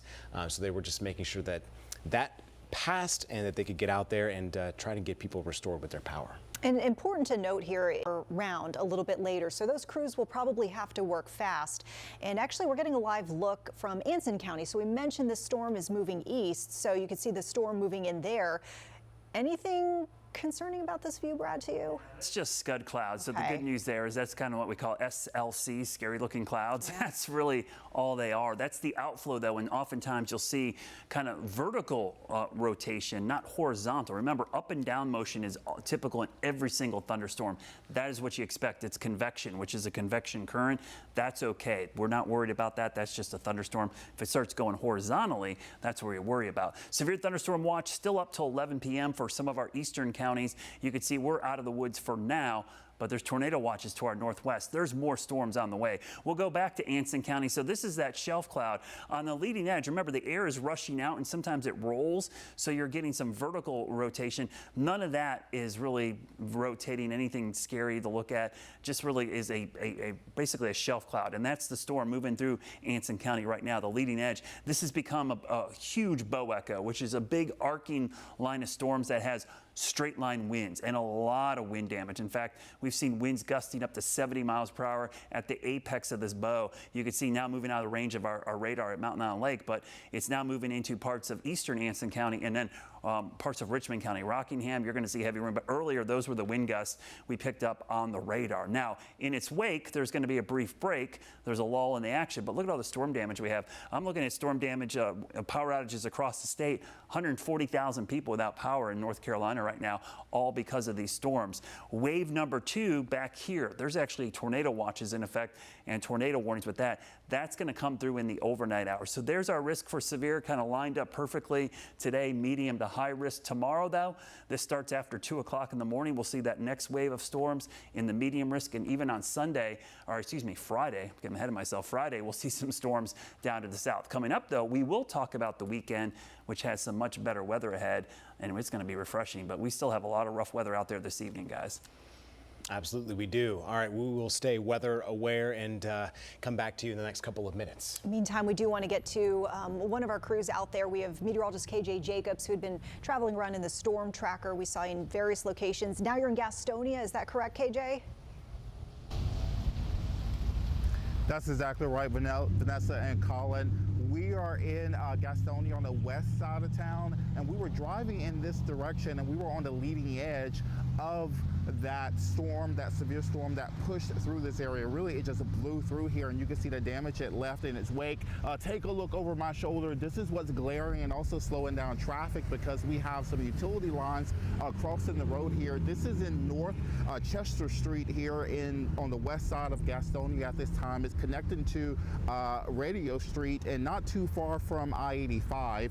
And you can see that utility pole is right in the middle of that building with the rooftop there, the red rooftop. So we have a utility pole that has been toppled over and crashed into the roof of that building. No word yet if anybody was inside, but just a couple doors over a shop, a gentleman there said that he was inside. He said it lasted just a few minutes and he heard a loud crash, and we've had multiple poles to snap in this right along this street here. So if we can pan photographer Will here, notice where we have this billboard here to your right. If you can pan to your right and take a look at this billboard, and right there you can see that utility pole where it snapped right here at the top of that pole. That's broken in half. You can almost see it chip, and notice you can see the top of that pole is down behind that bush. That's what we're seeing up and down this part of the street here. So we have some lines draped. Cars are slowly moving because we do have some poles down and people are taking it all in, but Gastonia police are out here right now and they are monitoring the traffic situation. And since we've been here, we've also noticed numerous people coming out, just kind of taking it in. And what was most glaring, Brad and Vanessa and Colin, as we were coming out here, we had the sun coming out, and that's never a good sign because typically when we have a strong storm to push through, we are starting to stabilize a little bit more, meaning that storm threat is going to diminish, but that additional sunlight can certainly enhance that storm threat for additional storms to move through, as they're on track to do so later tonight as well as overnight. But we'll have more coming up from here. But yes, we do have damage up and down North Chester Street in Gastonia, as we do have utility poles snapped in half, and one in particular is getting a lot of attention as that one has crashed into the rooftop of that business. In addition to to it. If you look off beyond where that utility pole crashed into the rooftop, there's a truck that also toppled over. And one last note to pass along, 85 South on-ramp, I'm told is closed right now, so traffic is being diverted back towards Gastonia and make that connection to 85. Yeah, and be aware, it's not just that issue. There are a number of issues around the map right now as you're making your way out this evening. Please be aware. If you do notice a light out, use caution. Right. Usually treated as a four-way stop, and you of course want to just be alert that you could be coming up on an intersection without any traffic signals working. Yeah. KJ alluded to the fact that, you know, we have some thunderstorm fuel that's kind of still out there. We are bracing for another round of this later this evening. Really important to stay on top of that forecast and know when the conditions will be picking up. You can do that with the WCNC Charlotte mobile app, which will give you tailored push alerts that's tailored to your location. No doubt. All right, still ahead, our coverage continues here as we track the severe storms moving to the east now, but we want you to be weather aware because this is just round one. We'll talk about round two after this. Injured in a car, at work, anywhere, call Campbell & Associates. At Campbell & Associates, our no-win, no-fee policy means you don't pay a dime unless we win your case. Call Campbell & Associates today for your free consultation. CampbellAndAssociatesLaw.com. Dexcom G7 is one of the easiest ways to take better control of your diabetes. It replaces finger sticks, lowers A1C, and it's covered by Medicare. This small wearable sends my glucose numbers right to my phone or my receiver, so I can quickly get my glucose under control and take action. My A1C has never been lower. Now, my A1C is 5.7. Call me.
Every year, the United States on average drops over 1,200 tornadoes. All these are judged by a tornado scale called the Enhanced Fujita Scale, which ranges from EF0 to EF5. I'm here to show you how each tornado is graded and the damage these ranges can produce. Let's raise that weather IQ. EF0. Winds 65 to 85 miles per hour. Believe it or not, these tornadoes produce only minor damage. Lots of broken limbs, very little structural damage, and maybe a bent gutter or two. Isolated uprooted trees are also possible. EF1. Winds 86 to 110 miles per hour. Storm surveyors are kind of like detectives, but tree damage is one of the biggest clues. Based on this degree of damage scale, a snapped tree has a minimum winds of 93 miles per hour. An EF1 will have multiple trees down. More structural damage is seen to houses, and mobile homes will roll over. And a strong EF1 can sometimes flip cars. EF2, winds 111 to 135 miles per hour. An EF2 is considered a strong tornado. When tree coverage almost looks like a lawnmower went over the area, it's minimum EF2 damage. Garage doors, exterior doors are blown off. Entire houses can shift off their foundations. Debris is everywhere. Mobile homes are completely blown away, and small barns are often destroyed. EF2s can also throw a vehicle. EF3 winds 136 to 165. At this level, homes are destroyed. Roofs are gone. Exterior walls collapsed. Large sections of warehouses could see total destruction. EF4, winds 166 to 200 miles per hour. Instead of the pile of rubble left from an EF3, an EF4 will scatter the debris sometimes miles away. Retail buildings are destroyed. Cars are flown far away from where they were parked. A brick structure is the safest place from a tornado, but they're even often no match for a direct hit from an EF4. EF5, winds over 200 miles per hour. This damage is incredible. These rare monsters leave nothing left, literally wiping towns off the map. The first ever EF5 happened when the EF scale was adopted in 2007, leveling 95% of the town of Greensburg. I'm meteorologist Chris Mulcahy with WCNC Charlotte. Tracking severe storms continuing to push across the area. Coming up, we'll have an update on the storm track and let you know when wave number 2 moves in overnight. The Carolina Chevy Storm Tracker, only on WCNC Charlotte. Hi, guys. Bill, you look great. Now that I have Inspire, I'm free from struggling with the mask and the hose. Inspire? Inspire is a sleep apnea treatment that works inside my body with a click of this button. Where you go?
Out in various locations across the viewing area. Julia giving us a look at this house. You can see that tree that came down, and it actually went through the roof, Colin. Yeah, it destroyed this house, as you can see, on Mack Street. In West Charlotte. The person who lives inside telling WCNC Charlotte they thankfully only have minor injuries. We're going to have more, obviously, from our crews that are out in this right now. They are safe. A lot of folks come up to us and say, hey, make sure those, your reporters are safe. They are. We wouldn't send them out in storms, obviously, that would risk their safety, but they're getting those reports on the ground for us so we can tell you what we're seeing as well. Yeah, this home here, I mean, we're told the person inside has a scratch on their head. That ceiling came down upon them, so just so thankful it wasn't a worse injury. Speaking of keeping our crews safe, we know our meteorology team is behind that in big part, keeping folks updated as we send crews out there. Brad, are you standing by here with a look at your latest warnings here. Yeah, we're keeping an eye on this. We're getting a lot of information and trying to catch up on all the damage reports. Got tons of images got to come in. We're trying to pour through right now, so we'll do the best we can to turn those around for you.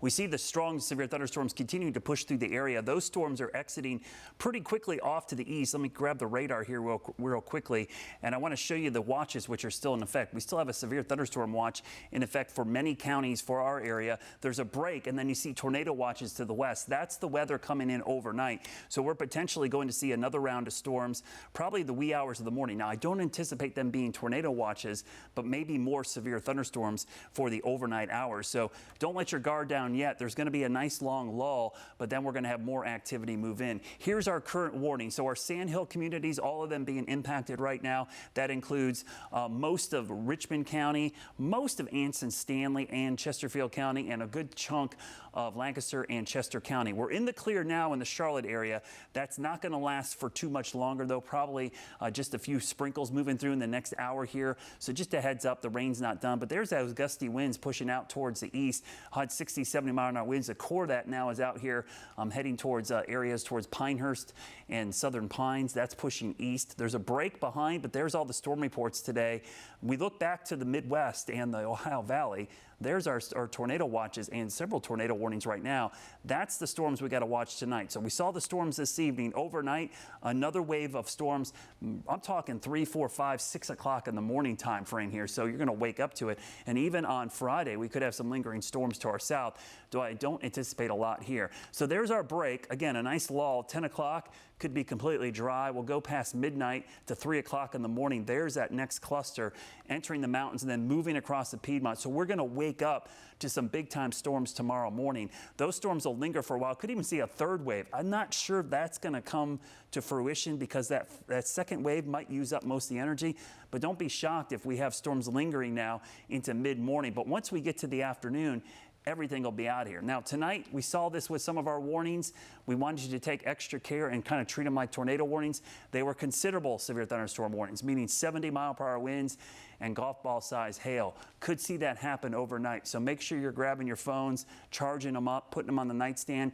Turn them on. Do not mute them overnight. Tomorrow, morning storms will still make it into the 80s with west-southwest winds, but as we go through the day, we'll likely see the sun come out. There's that secondary wave tomorrow. We'll show you a longer future cast, which shows things clearing out in the afternoon.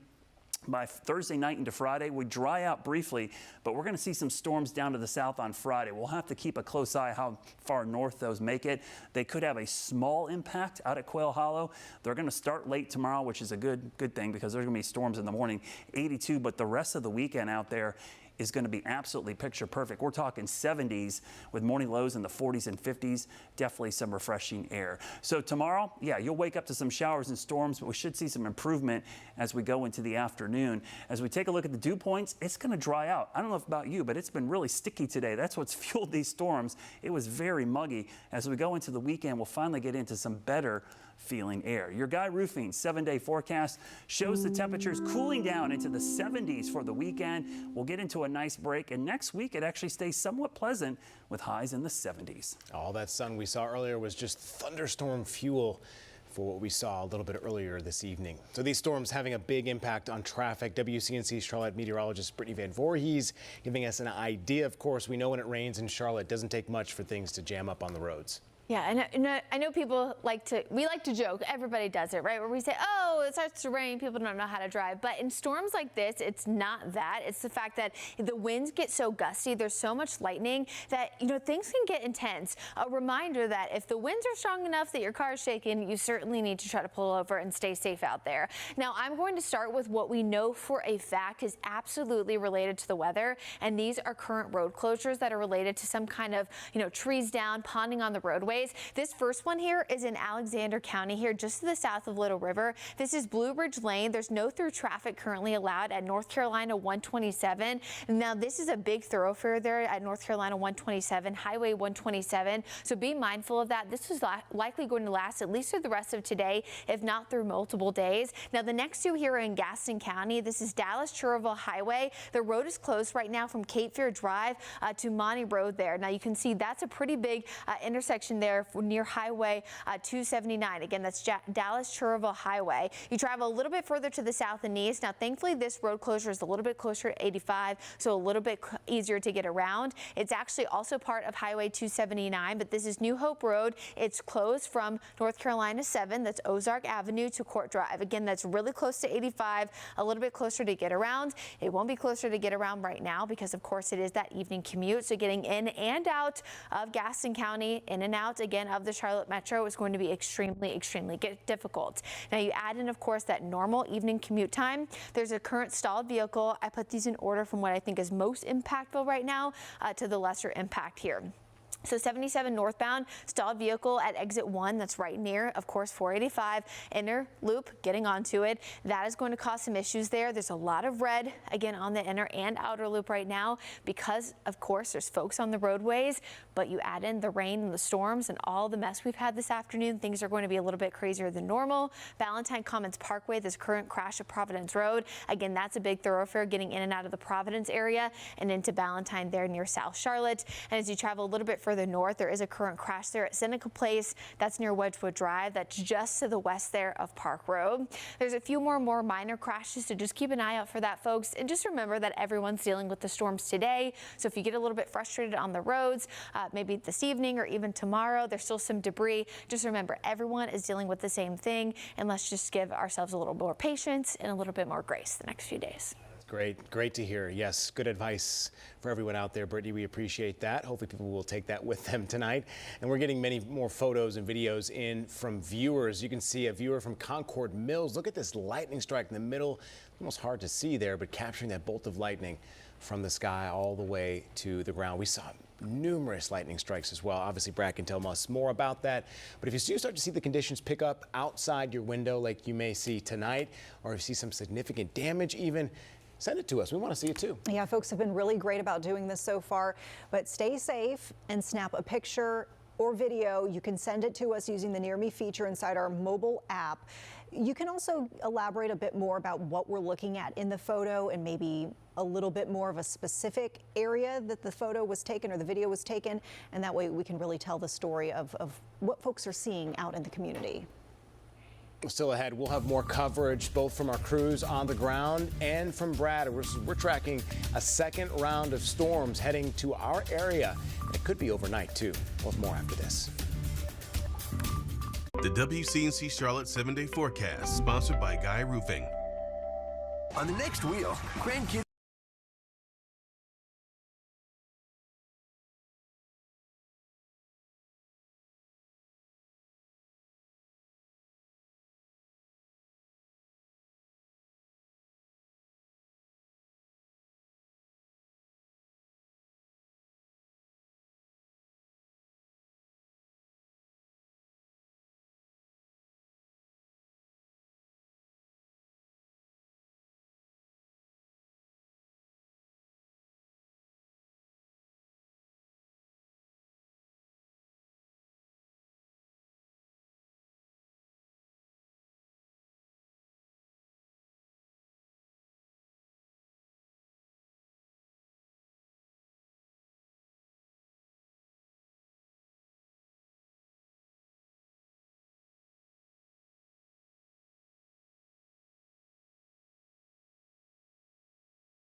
really jamming things up. Not just what you're seeing here, but just overall people driving in the evening commute and some of the rain, trying to be cautious. So be patient as you're heading out this evening. Things are getting better, but it's taking some time. And really tracking those power outages at this hour, because that is really one of the big problems we're seeing following this storm. We have about 140,000 people in the state of North Carolina without power at this hour, and we're seeing about 115,000 of those folks in the Charlotte metro. You could see a live look at the outage map right now. And as you can imagine, Cleveland County dealing with many, Lincoln, Gaston probably taking the brunt of those outages as far as a percentage of the county without power. Mecklenburg seeing some heavy impacts, Stanley and Cabarrus as well. We do have team coverage tonight following the storm. We want to check back first, though, with Brad. Yeah, guys, there's still some storms lingering in the eastern part of our area, and they are still producing strong winds. The counties we still have under the threat includes Richmond County and Chesterfield County and parts of southern Lancaster, but it's really Chesterfield and parts of Richmond counties. These storms continue to push east at a pretty good clip. They're going to continue to exit. We're now seeing some light rain across the area, but nothing severe. There's the leading edge. These are likely going to be warned all the way into the central and eastern part of the state. Now, there's a lull. We talked about this. There's a break right there, but look what's back to the west. These are tornado warnings and these are tornado watches. Now, hopefully these storms will weaken a little bit and kind of consolidate into one big cluster of storms, which isn't going to mean we're going to miss out. It just means the tornado risk would go down, but that's going to come in overnight into the morning hours. So you see the tornado watches to our west, the break in between, and then the severe thunderstorm watch, which is set to expire for most areas here in the next couple of minutes and other areas at 11 p.m. tonight. The severe weather risk today through about midnight, it's medium to high. We're certainly going to see the risk, but tomorrow we're under medium risk. That's primarily for the morning hours. Remember, these are 2 a.m. to 2 a.m. outlooks, so this is really 2 a.m. into the morning hours, even a small risk on Friday. So for the next couple of hours, those storms move. There's our break. Between now and midnight, I don't expect anything, but after midnight, new storms developing to the west will start to move in, and by 3, 4 in the morning, crossing into the foothills and right over us tomorrow morning. So we're going to wake up to another round of storms that could linger into the mid-morning hours until we get to about lunchtime. So we're going to be dealing with some storms tomorrow morning as well. Coming up, I'll show you when all of this moves out, and we'll be back to cooler, drier weather as we look ahead to the weekend. That sounds much better to me, Brad. We'll see you soon. Thank you. More video coming in from our viewers. We appreciate that. This is from earlier this afternoon.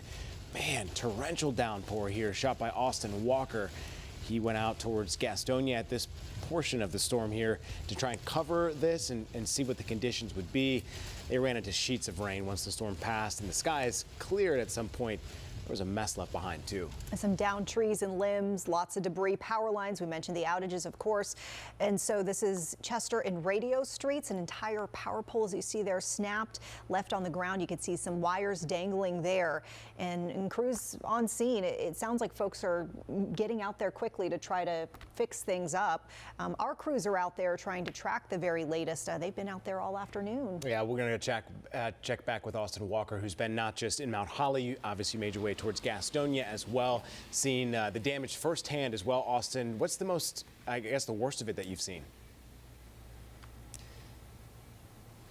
Yeah, I mean, we've been all over the place trying to just track this storm, seeing where it has been. Now, we're currently in West Charlotte, where it hit this area very fast and very hard. Those gusty winds really doing a number on a lot of the trees in this area. You can actually see where I'm standing. I'm just over 6 feet tall, and there's a pile of branches and limbs right here. This coming from those trees that are toppling over these houses, and this pile actually comes from that tree that was right here at this house. It actually fell over, and it crushed two of the cars that are right here, one of them with the blue tarp on. But actually, I want to show you that video from earlier today after that storm hit, neighbors coming out and just trying to help one another. You can see video right here, actually, of those neighbors coming together and already starting the cleanup. That was, I'm not kidding you, about 30 minutes to 45 minutes ago. That being said, a lot of people out here just throwing chainsaws in people's hands and getting ladders and just trying to help one another. A lot of the area looks a lot like this. Again, a big thing with these winds is it took a number on these trees, and like Vanessa and Colin have said, those power lines also suffered. Again, outages across the area from Gastonia to South End and everywhere in between. That being said, the woman who was here, the family that lived in this house, say they've lived here for over 24 years, and while storms, yes, are common, they're used to this, they never thought it would happen to them, but at the same time, they are just so fortunate and thankful. One, nobody was hurt, but two, it's a neighbor helping a neighbor. It was extremely loud. We were actually in the back of the house, and we realized that all of a sudden the wind came up and started kicking up, and so then we opened the front blinds. My daughter was supposed to be going to work, and we noticed that the one branch was already like blocking her car, and then all of a sudden we heard the snapping and it landed on her car. And some of them I have never spoken to, so this is incredible how fast everybody just came together and started working together. We will be doing serious steaks, feeding everybody as a thank you, because I have never seen anything like this before. That's what they're for. Good neighbors. Certainly weathering the storm together in that moment. That being said, again, we can see the aftermath of that cleanup. A lot of sawdust currently on the ground from those chainsaws working on this massive tree right here. We're seeing that across the area as people are just trying to pick up those pieces right now. Again, if you are one of those individuals and you can do so safely, please snap some photos for us, because we can't be everywhere, so we can rely on you at home to help us paint a picture of what you're seeing in your area. That being said, we're seeing this right here in West Charlotte, lots and lots of cleanup as the night continues and people are out and about just trying to put those pieces together. But we'll send it back to you guys in the studio for now. That's a perfect push. Yes, it does help us tell the story, and obviously helps us get to those areas as well, so we can tell stories just like that. Neighbors helping neighbors. Austin, thank you. All right, as we continue to monitor the weather now and the impacts, we have some other news to get to. New tonight at 6, we have an update to a story we've been following well past a decade. The state of North Carolina, the city of Concord, and the State Bureau of Investigation paid Ronnie Long a record $25 million after he spent 44 years behind bars for a crime he did not commit. In a rare move, the city even apologized to him, but in an exclusive interview with WCNC Charlotte's Michelle Bowden, he says there's still no justice in his case.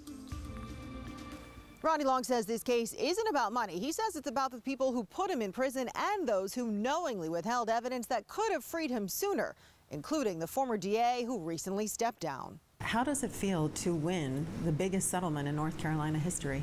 I don't feel as though I've been truly compensated for the things that I lost. Just 21 when he was sent to prison for a rape he didn't commit, Long lost his mother, father, and 2 sisters in the 44 years before he was freed. Oh, damn, I ain't getting compensated for nothing. Bring my mother and father back. Bring me my 45 years back. Bring my 2 sisters back. Now I'm compensated. Long's attorneys filed suit against the city of Concord, the state of North Carolina, and the State Bureau of Investigation, and earlier this year settled the case, awarding Long $25 million, a record in the Tar Heel state. Part of the settlement included an apology from the city of Concord, something rare in these kinds of cases. If you got a chief of police and he's tampering with a jury list, if you got detectives that plant evidence, you commit perjury, you destroy evidence, and you knew with all the things that you were doing intentionally, you sending me to death row. You were trying to kill me. The city's apology included accepting responsibility for, quote, significant errors in judgment and willful misconduct by previous city employees that led to Long's wrongful conviction and imprisonment. Among the detectives named in the civil suit, Van Eisenhower, who by the 1980s himself had a criminal record for theft and forgery.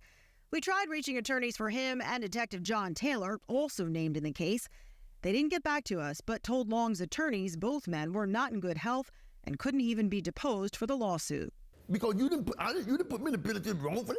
You put me in the penitentiary intentionally. So it's a difference between wrongful and intentional. The civil suit also points a finger at former Cabarrus County DA Roxanne Vanderkoven, saying when Long's attorneys asked for evidence that would clear him, the DA claimed, quote, she personally searched every file room and, quote, no items of evidence, test results, or reports were located. According to the suit, the DA also refused to release a key file to Long's team. We went to her house to try to get answers and left messages. Hi, this is Michelle Bowden with WCNC. I'm hoping to talk with you about the Ronnie Long case, but did not hear back. How concerned are you that what happened in your case could have happened in others? It's still happening. As of now, no one is investigating any of the accused officials in this case. Long's attorneys say they're not calling for an investigation because they believe Long was specifically targeted, not that this was a pattern of behavior. There were two injustices done here. Not just to my family, but to the boss family. You never took time to seek the real perpetrator. Long says the $25 million settlement does nothing to fix what he believes is a broken system. He sued in part because after the governor pardoned him, a North Carolina state commission only gave him $750,000, essentially only paying him for 15 of the 44 years he spent in prison. That's because the law caps the amount of money a wrongfully convicted inmate can get. So someone shouldn't have to sue to be compensated. That's right. That's right, in cases like this. So that's a matter of principle for you. That's what I'm saying, you understand? Hopefully to change the law. It would change that law. Despite everything, he admits he is settling into a life of freedom. I ain't got no complaints. I can't complain, you understand, so anytime I can get up and see the sun rise. I can't complain. I can't complain because anytime I can walk out my door and not have the police follow me or giving me a direct order. I ain't got no complaints. So one of the biggest questions we get asked, a lot of people want to know, what is Ronnie Long spending all that money on? He lives in a modest house. He did add a pool. He did buy a fancy car. But he's also making lots of donations, including one to the Duke Wrongful Convictions Clinic that helped get him out. Reporting in Charlotte, Michelle Bowden, WCNC Charlotte. And we alluded to this. Michelle and our team have been following the saga surrounding Ronnie Long since the very beginning. Yeah, we're talking 15 years covering this story. Michelle was there speaking with him as he was behind bars fighting for his innocence. She was there when the conviction was overturned, and then he was finally released. She's been keeping up with the settlement as well as Ronnie himself. And tonight at 8 on our streaming app, WCNC Plus, we are giving you an in-depth look at this investigation, hearing from Michelle, hearing her experience covering this case, and getting a full interview with Ronnie and his continued fight for justice. A big topic, of course, for that. Once again, you can watch that at 8 on your preferred streaming device. Brad? All right, we're still tracking strong storms moving to our southeast. Those severe thunderstorms now moving through Chester County and Richmond County. Coming up, we'll show you when wave number 2 moves in overnight. And as we head to break, we want to take a look at the boards at Charlotte Douglas. Right now, currently 653 delays, 6 cancellations right now. This is for both incoming and departing flights. We know when hiccups like this happen, there's a ripple effect, not just here, but elsewhere. So try and prepare yourself, not just tonight, but tomorrow morning. If you are headed to the airport, make sure you check your flight status. WCNC Charlotte. Good morning, Carolinas. Tune in to the team that's preparing you for your day. A reminder this morning for folks to stay weather alert.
still hasn't washed out the hype surrounding the Wells Fargo Championship. During a busy week at the tournament, small businesses of all kinds are getting their names out there with the fans. Yeah, while you may expect plenty of food and merchandise vendors, there's also businesses working to create a better future for our community here in Charlotte. Today I caught up with Financial Joy School, a platform that operates in 23 states with the goal of getting everyone to their financial goals in a variety of ways, including a card game, infographics, vlogs, and there's so much more to this too.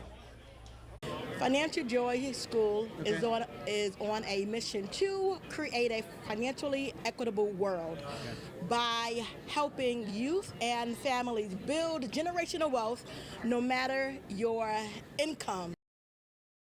Ruby's businesses, they've been partnered with Wells Fargo for a number of years, so it's great that they're there. There's a number of others. If you are headed down, check them out. I know you were out there for a few hours today. Yeah. How was it out there? It wasn't too bad until, the rain took over the course. I know. But the Pro-Am, I didn't go on without a hitch, but there was some excitement out there, yeah. Good. So glad to hear that. Of course, we're not done with this championship and the coverage, and really we've got you covered with all different angles. We will be your nonstop shop for Wells Fargo Championship information.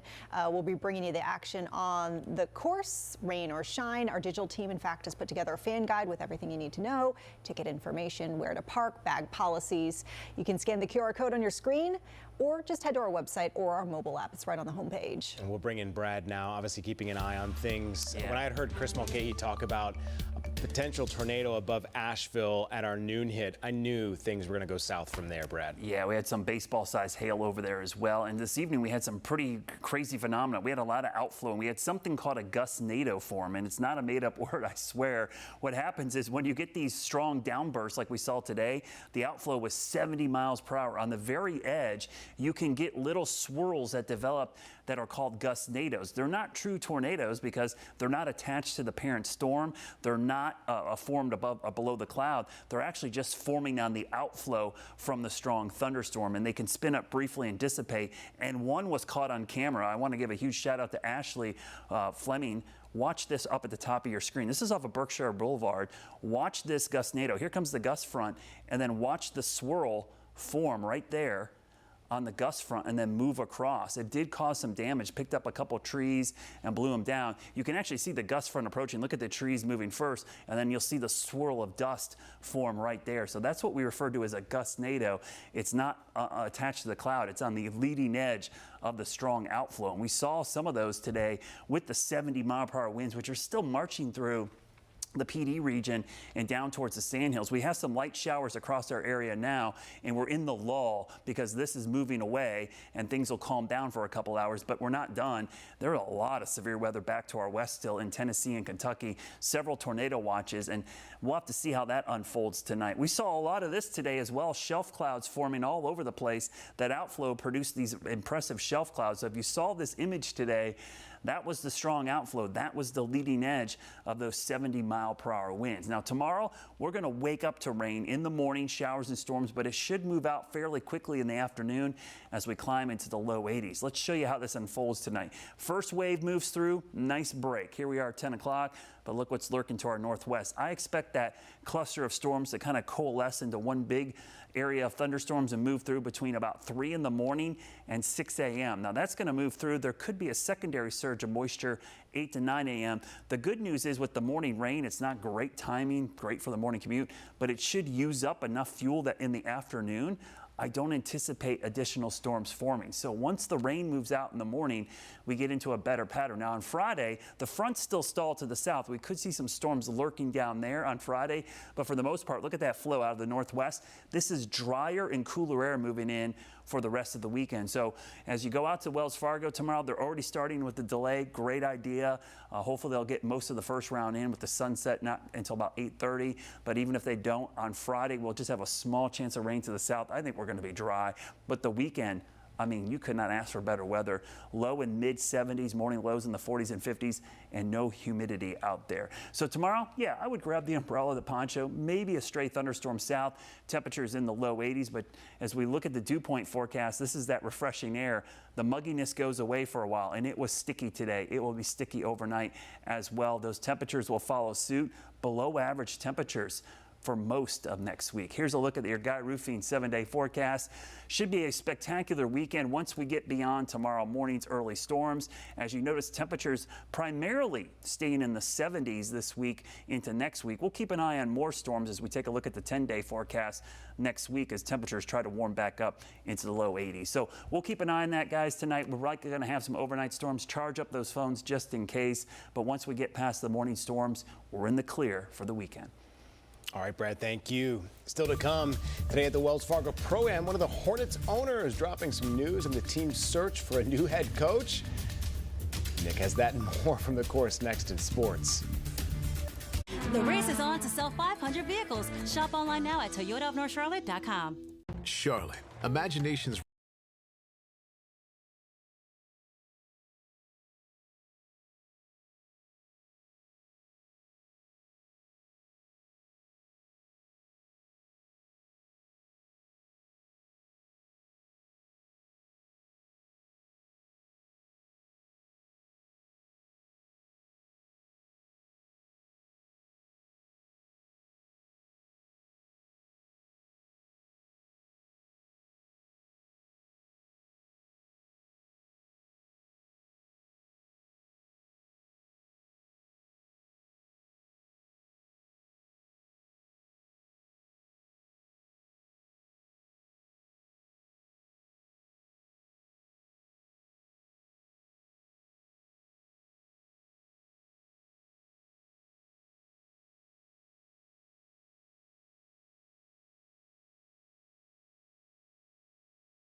Pro-Am. Greg Olson playing with up-and-comer Sahit Tagala, Olson's caddy. Well, there he is, Luke Kuechly, former teammate with the Panthers. Current Carolina receiver Adam Thielen played today with star Jordan Spieth. And we saw Panthers all-time coaching wins leader Ron Rivera back at Quail Hollow with his wife Stephanie. Rivera birdied hole 10, by the way, and he got a warm welcome. You know, this is a tremendous place. It really is, and people just got to understand that, you know, this is a community that wants it, a community that's willing to support it, and but you also got to do something for the community. And Stephanie and I were very fortunate that we had the opportunity, and that's why folks have been so great to us. Great to see Coach today. Now, just after he finished his round, we saw Hornets co-owner Rick Schnall making the turn at 18. He had teed off on 10, playing with Tony Finau there. But as he moved through, we got a chance to ask him about the coaching search. We've reported the top 2 candidates have been Celtics assistant Charles Lee and former player J.J. Redick. Schnall says they're close. We're good. We're getting close on a coach. We're getting very close on a coach. We're excited about that. And we're getting close on hiring a new business president as well. We're not going to wait for anything, so you'll see an announcement from us pretty soon. Another day, another putting contest. Got the chance to team up with a big name on the tour, Matt Kuchar, and some folks for Habitat for Humanity. Together, we helped raise $10,000 for Habitat. This was all at the range. That's a spot by the driving range full of great small businesses to check out there. So today's weather and perhaps overnight weather and some cleanup has things delayed a bit for round 1. Players will tee off starting at 11 tomorrow and Friday as well, so a bit of a later start. They'll tee off of holes 1 and 10 as usual for the first 2 days. Defending champ Wyndham Clark is off 10 at 11:22 tomorrow morning. Rory McIlroy and Max Homa, also Wells Fargo champions, tee off hole 1 tomorrow at 12:39. All right, Heartbreak City in the Big Apple last night for the Canes, a 4-3 loss to the Rangers in double OT. Now Carolina trailing the second round series 0-2. The Canes 0 for 10 on the power play through the first 2 games. They've allowed the Rangers to convert on several of theirs. Game 3 is in Raleigh tomorrow night. Again, tee times at 11 tomorrow. Gates will open to the public at Quail Hollow at 10 in the morning. We just got some bad news. Yeah. Somebody has died because of the weather that we saw today. Brad, I don't know if you had any reports of this in Gaston I mean, County. we saw a lot of trees on cars, and it sounds like this individual was in a vehicle, and the tree fell on the vehicle and unfortunately killed him. Okay. More to come, of course, tonight. All right, thanks for joining us today at 6. Download the WCNC app on Roku and Fire TV.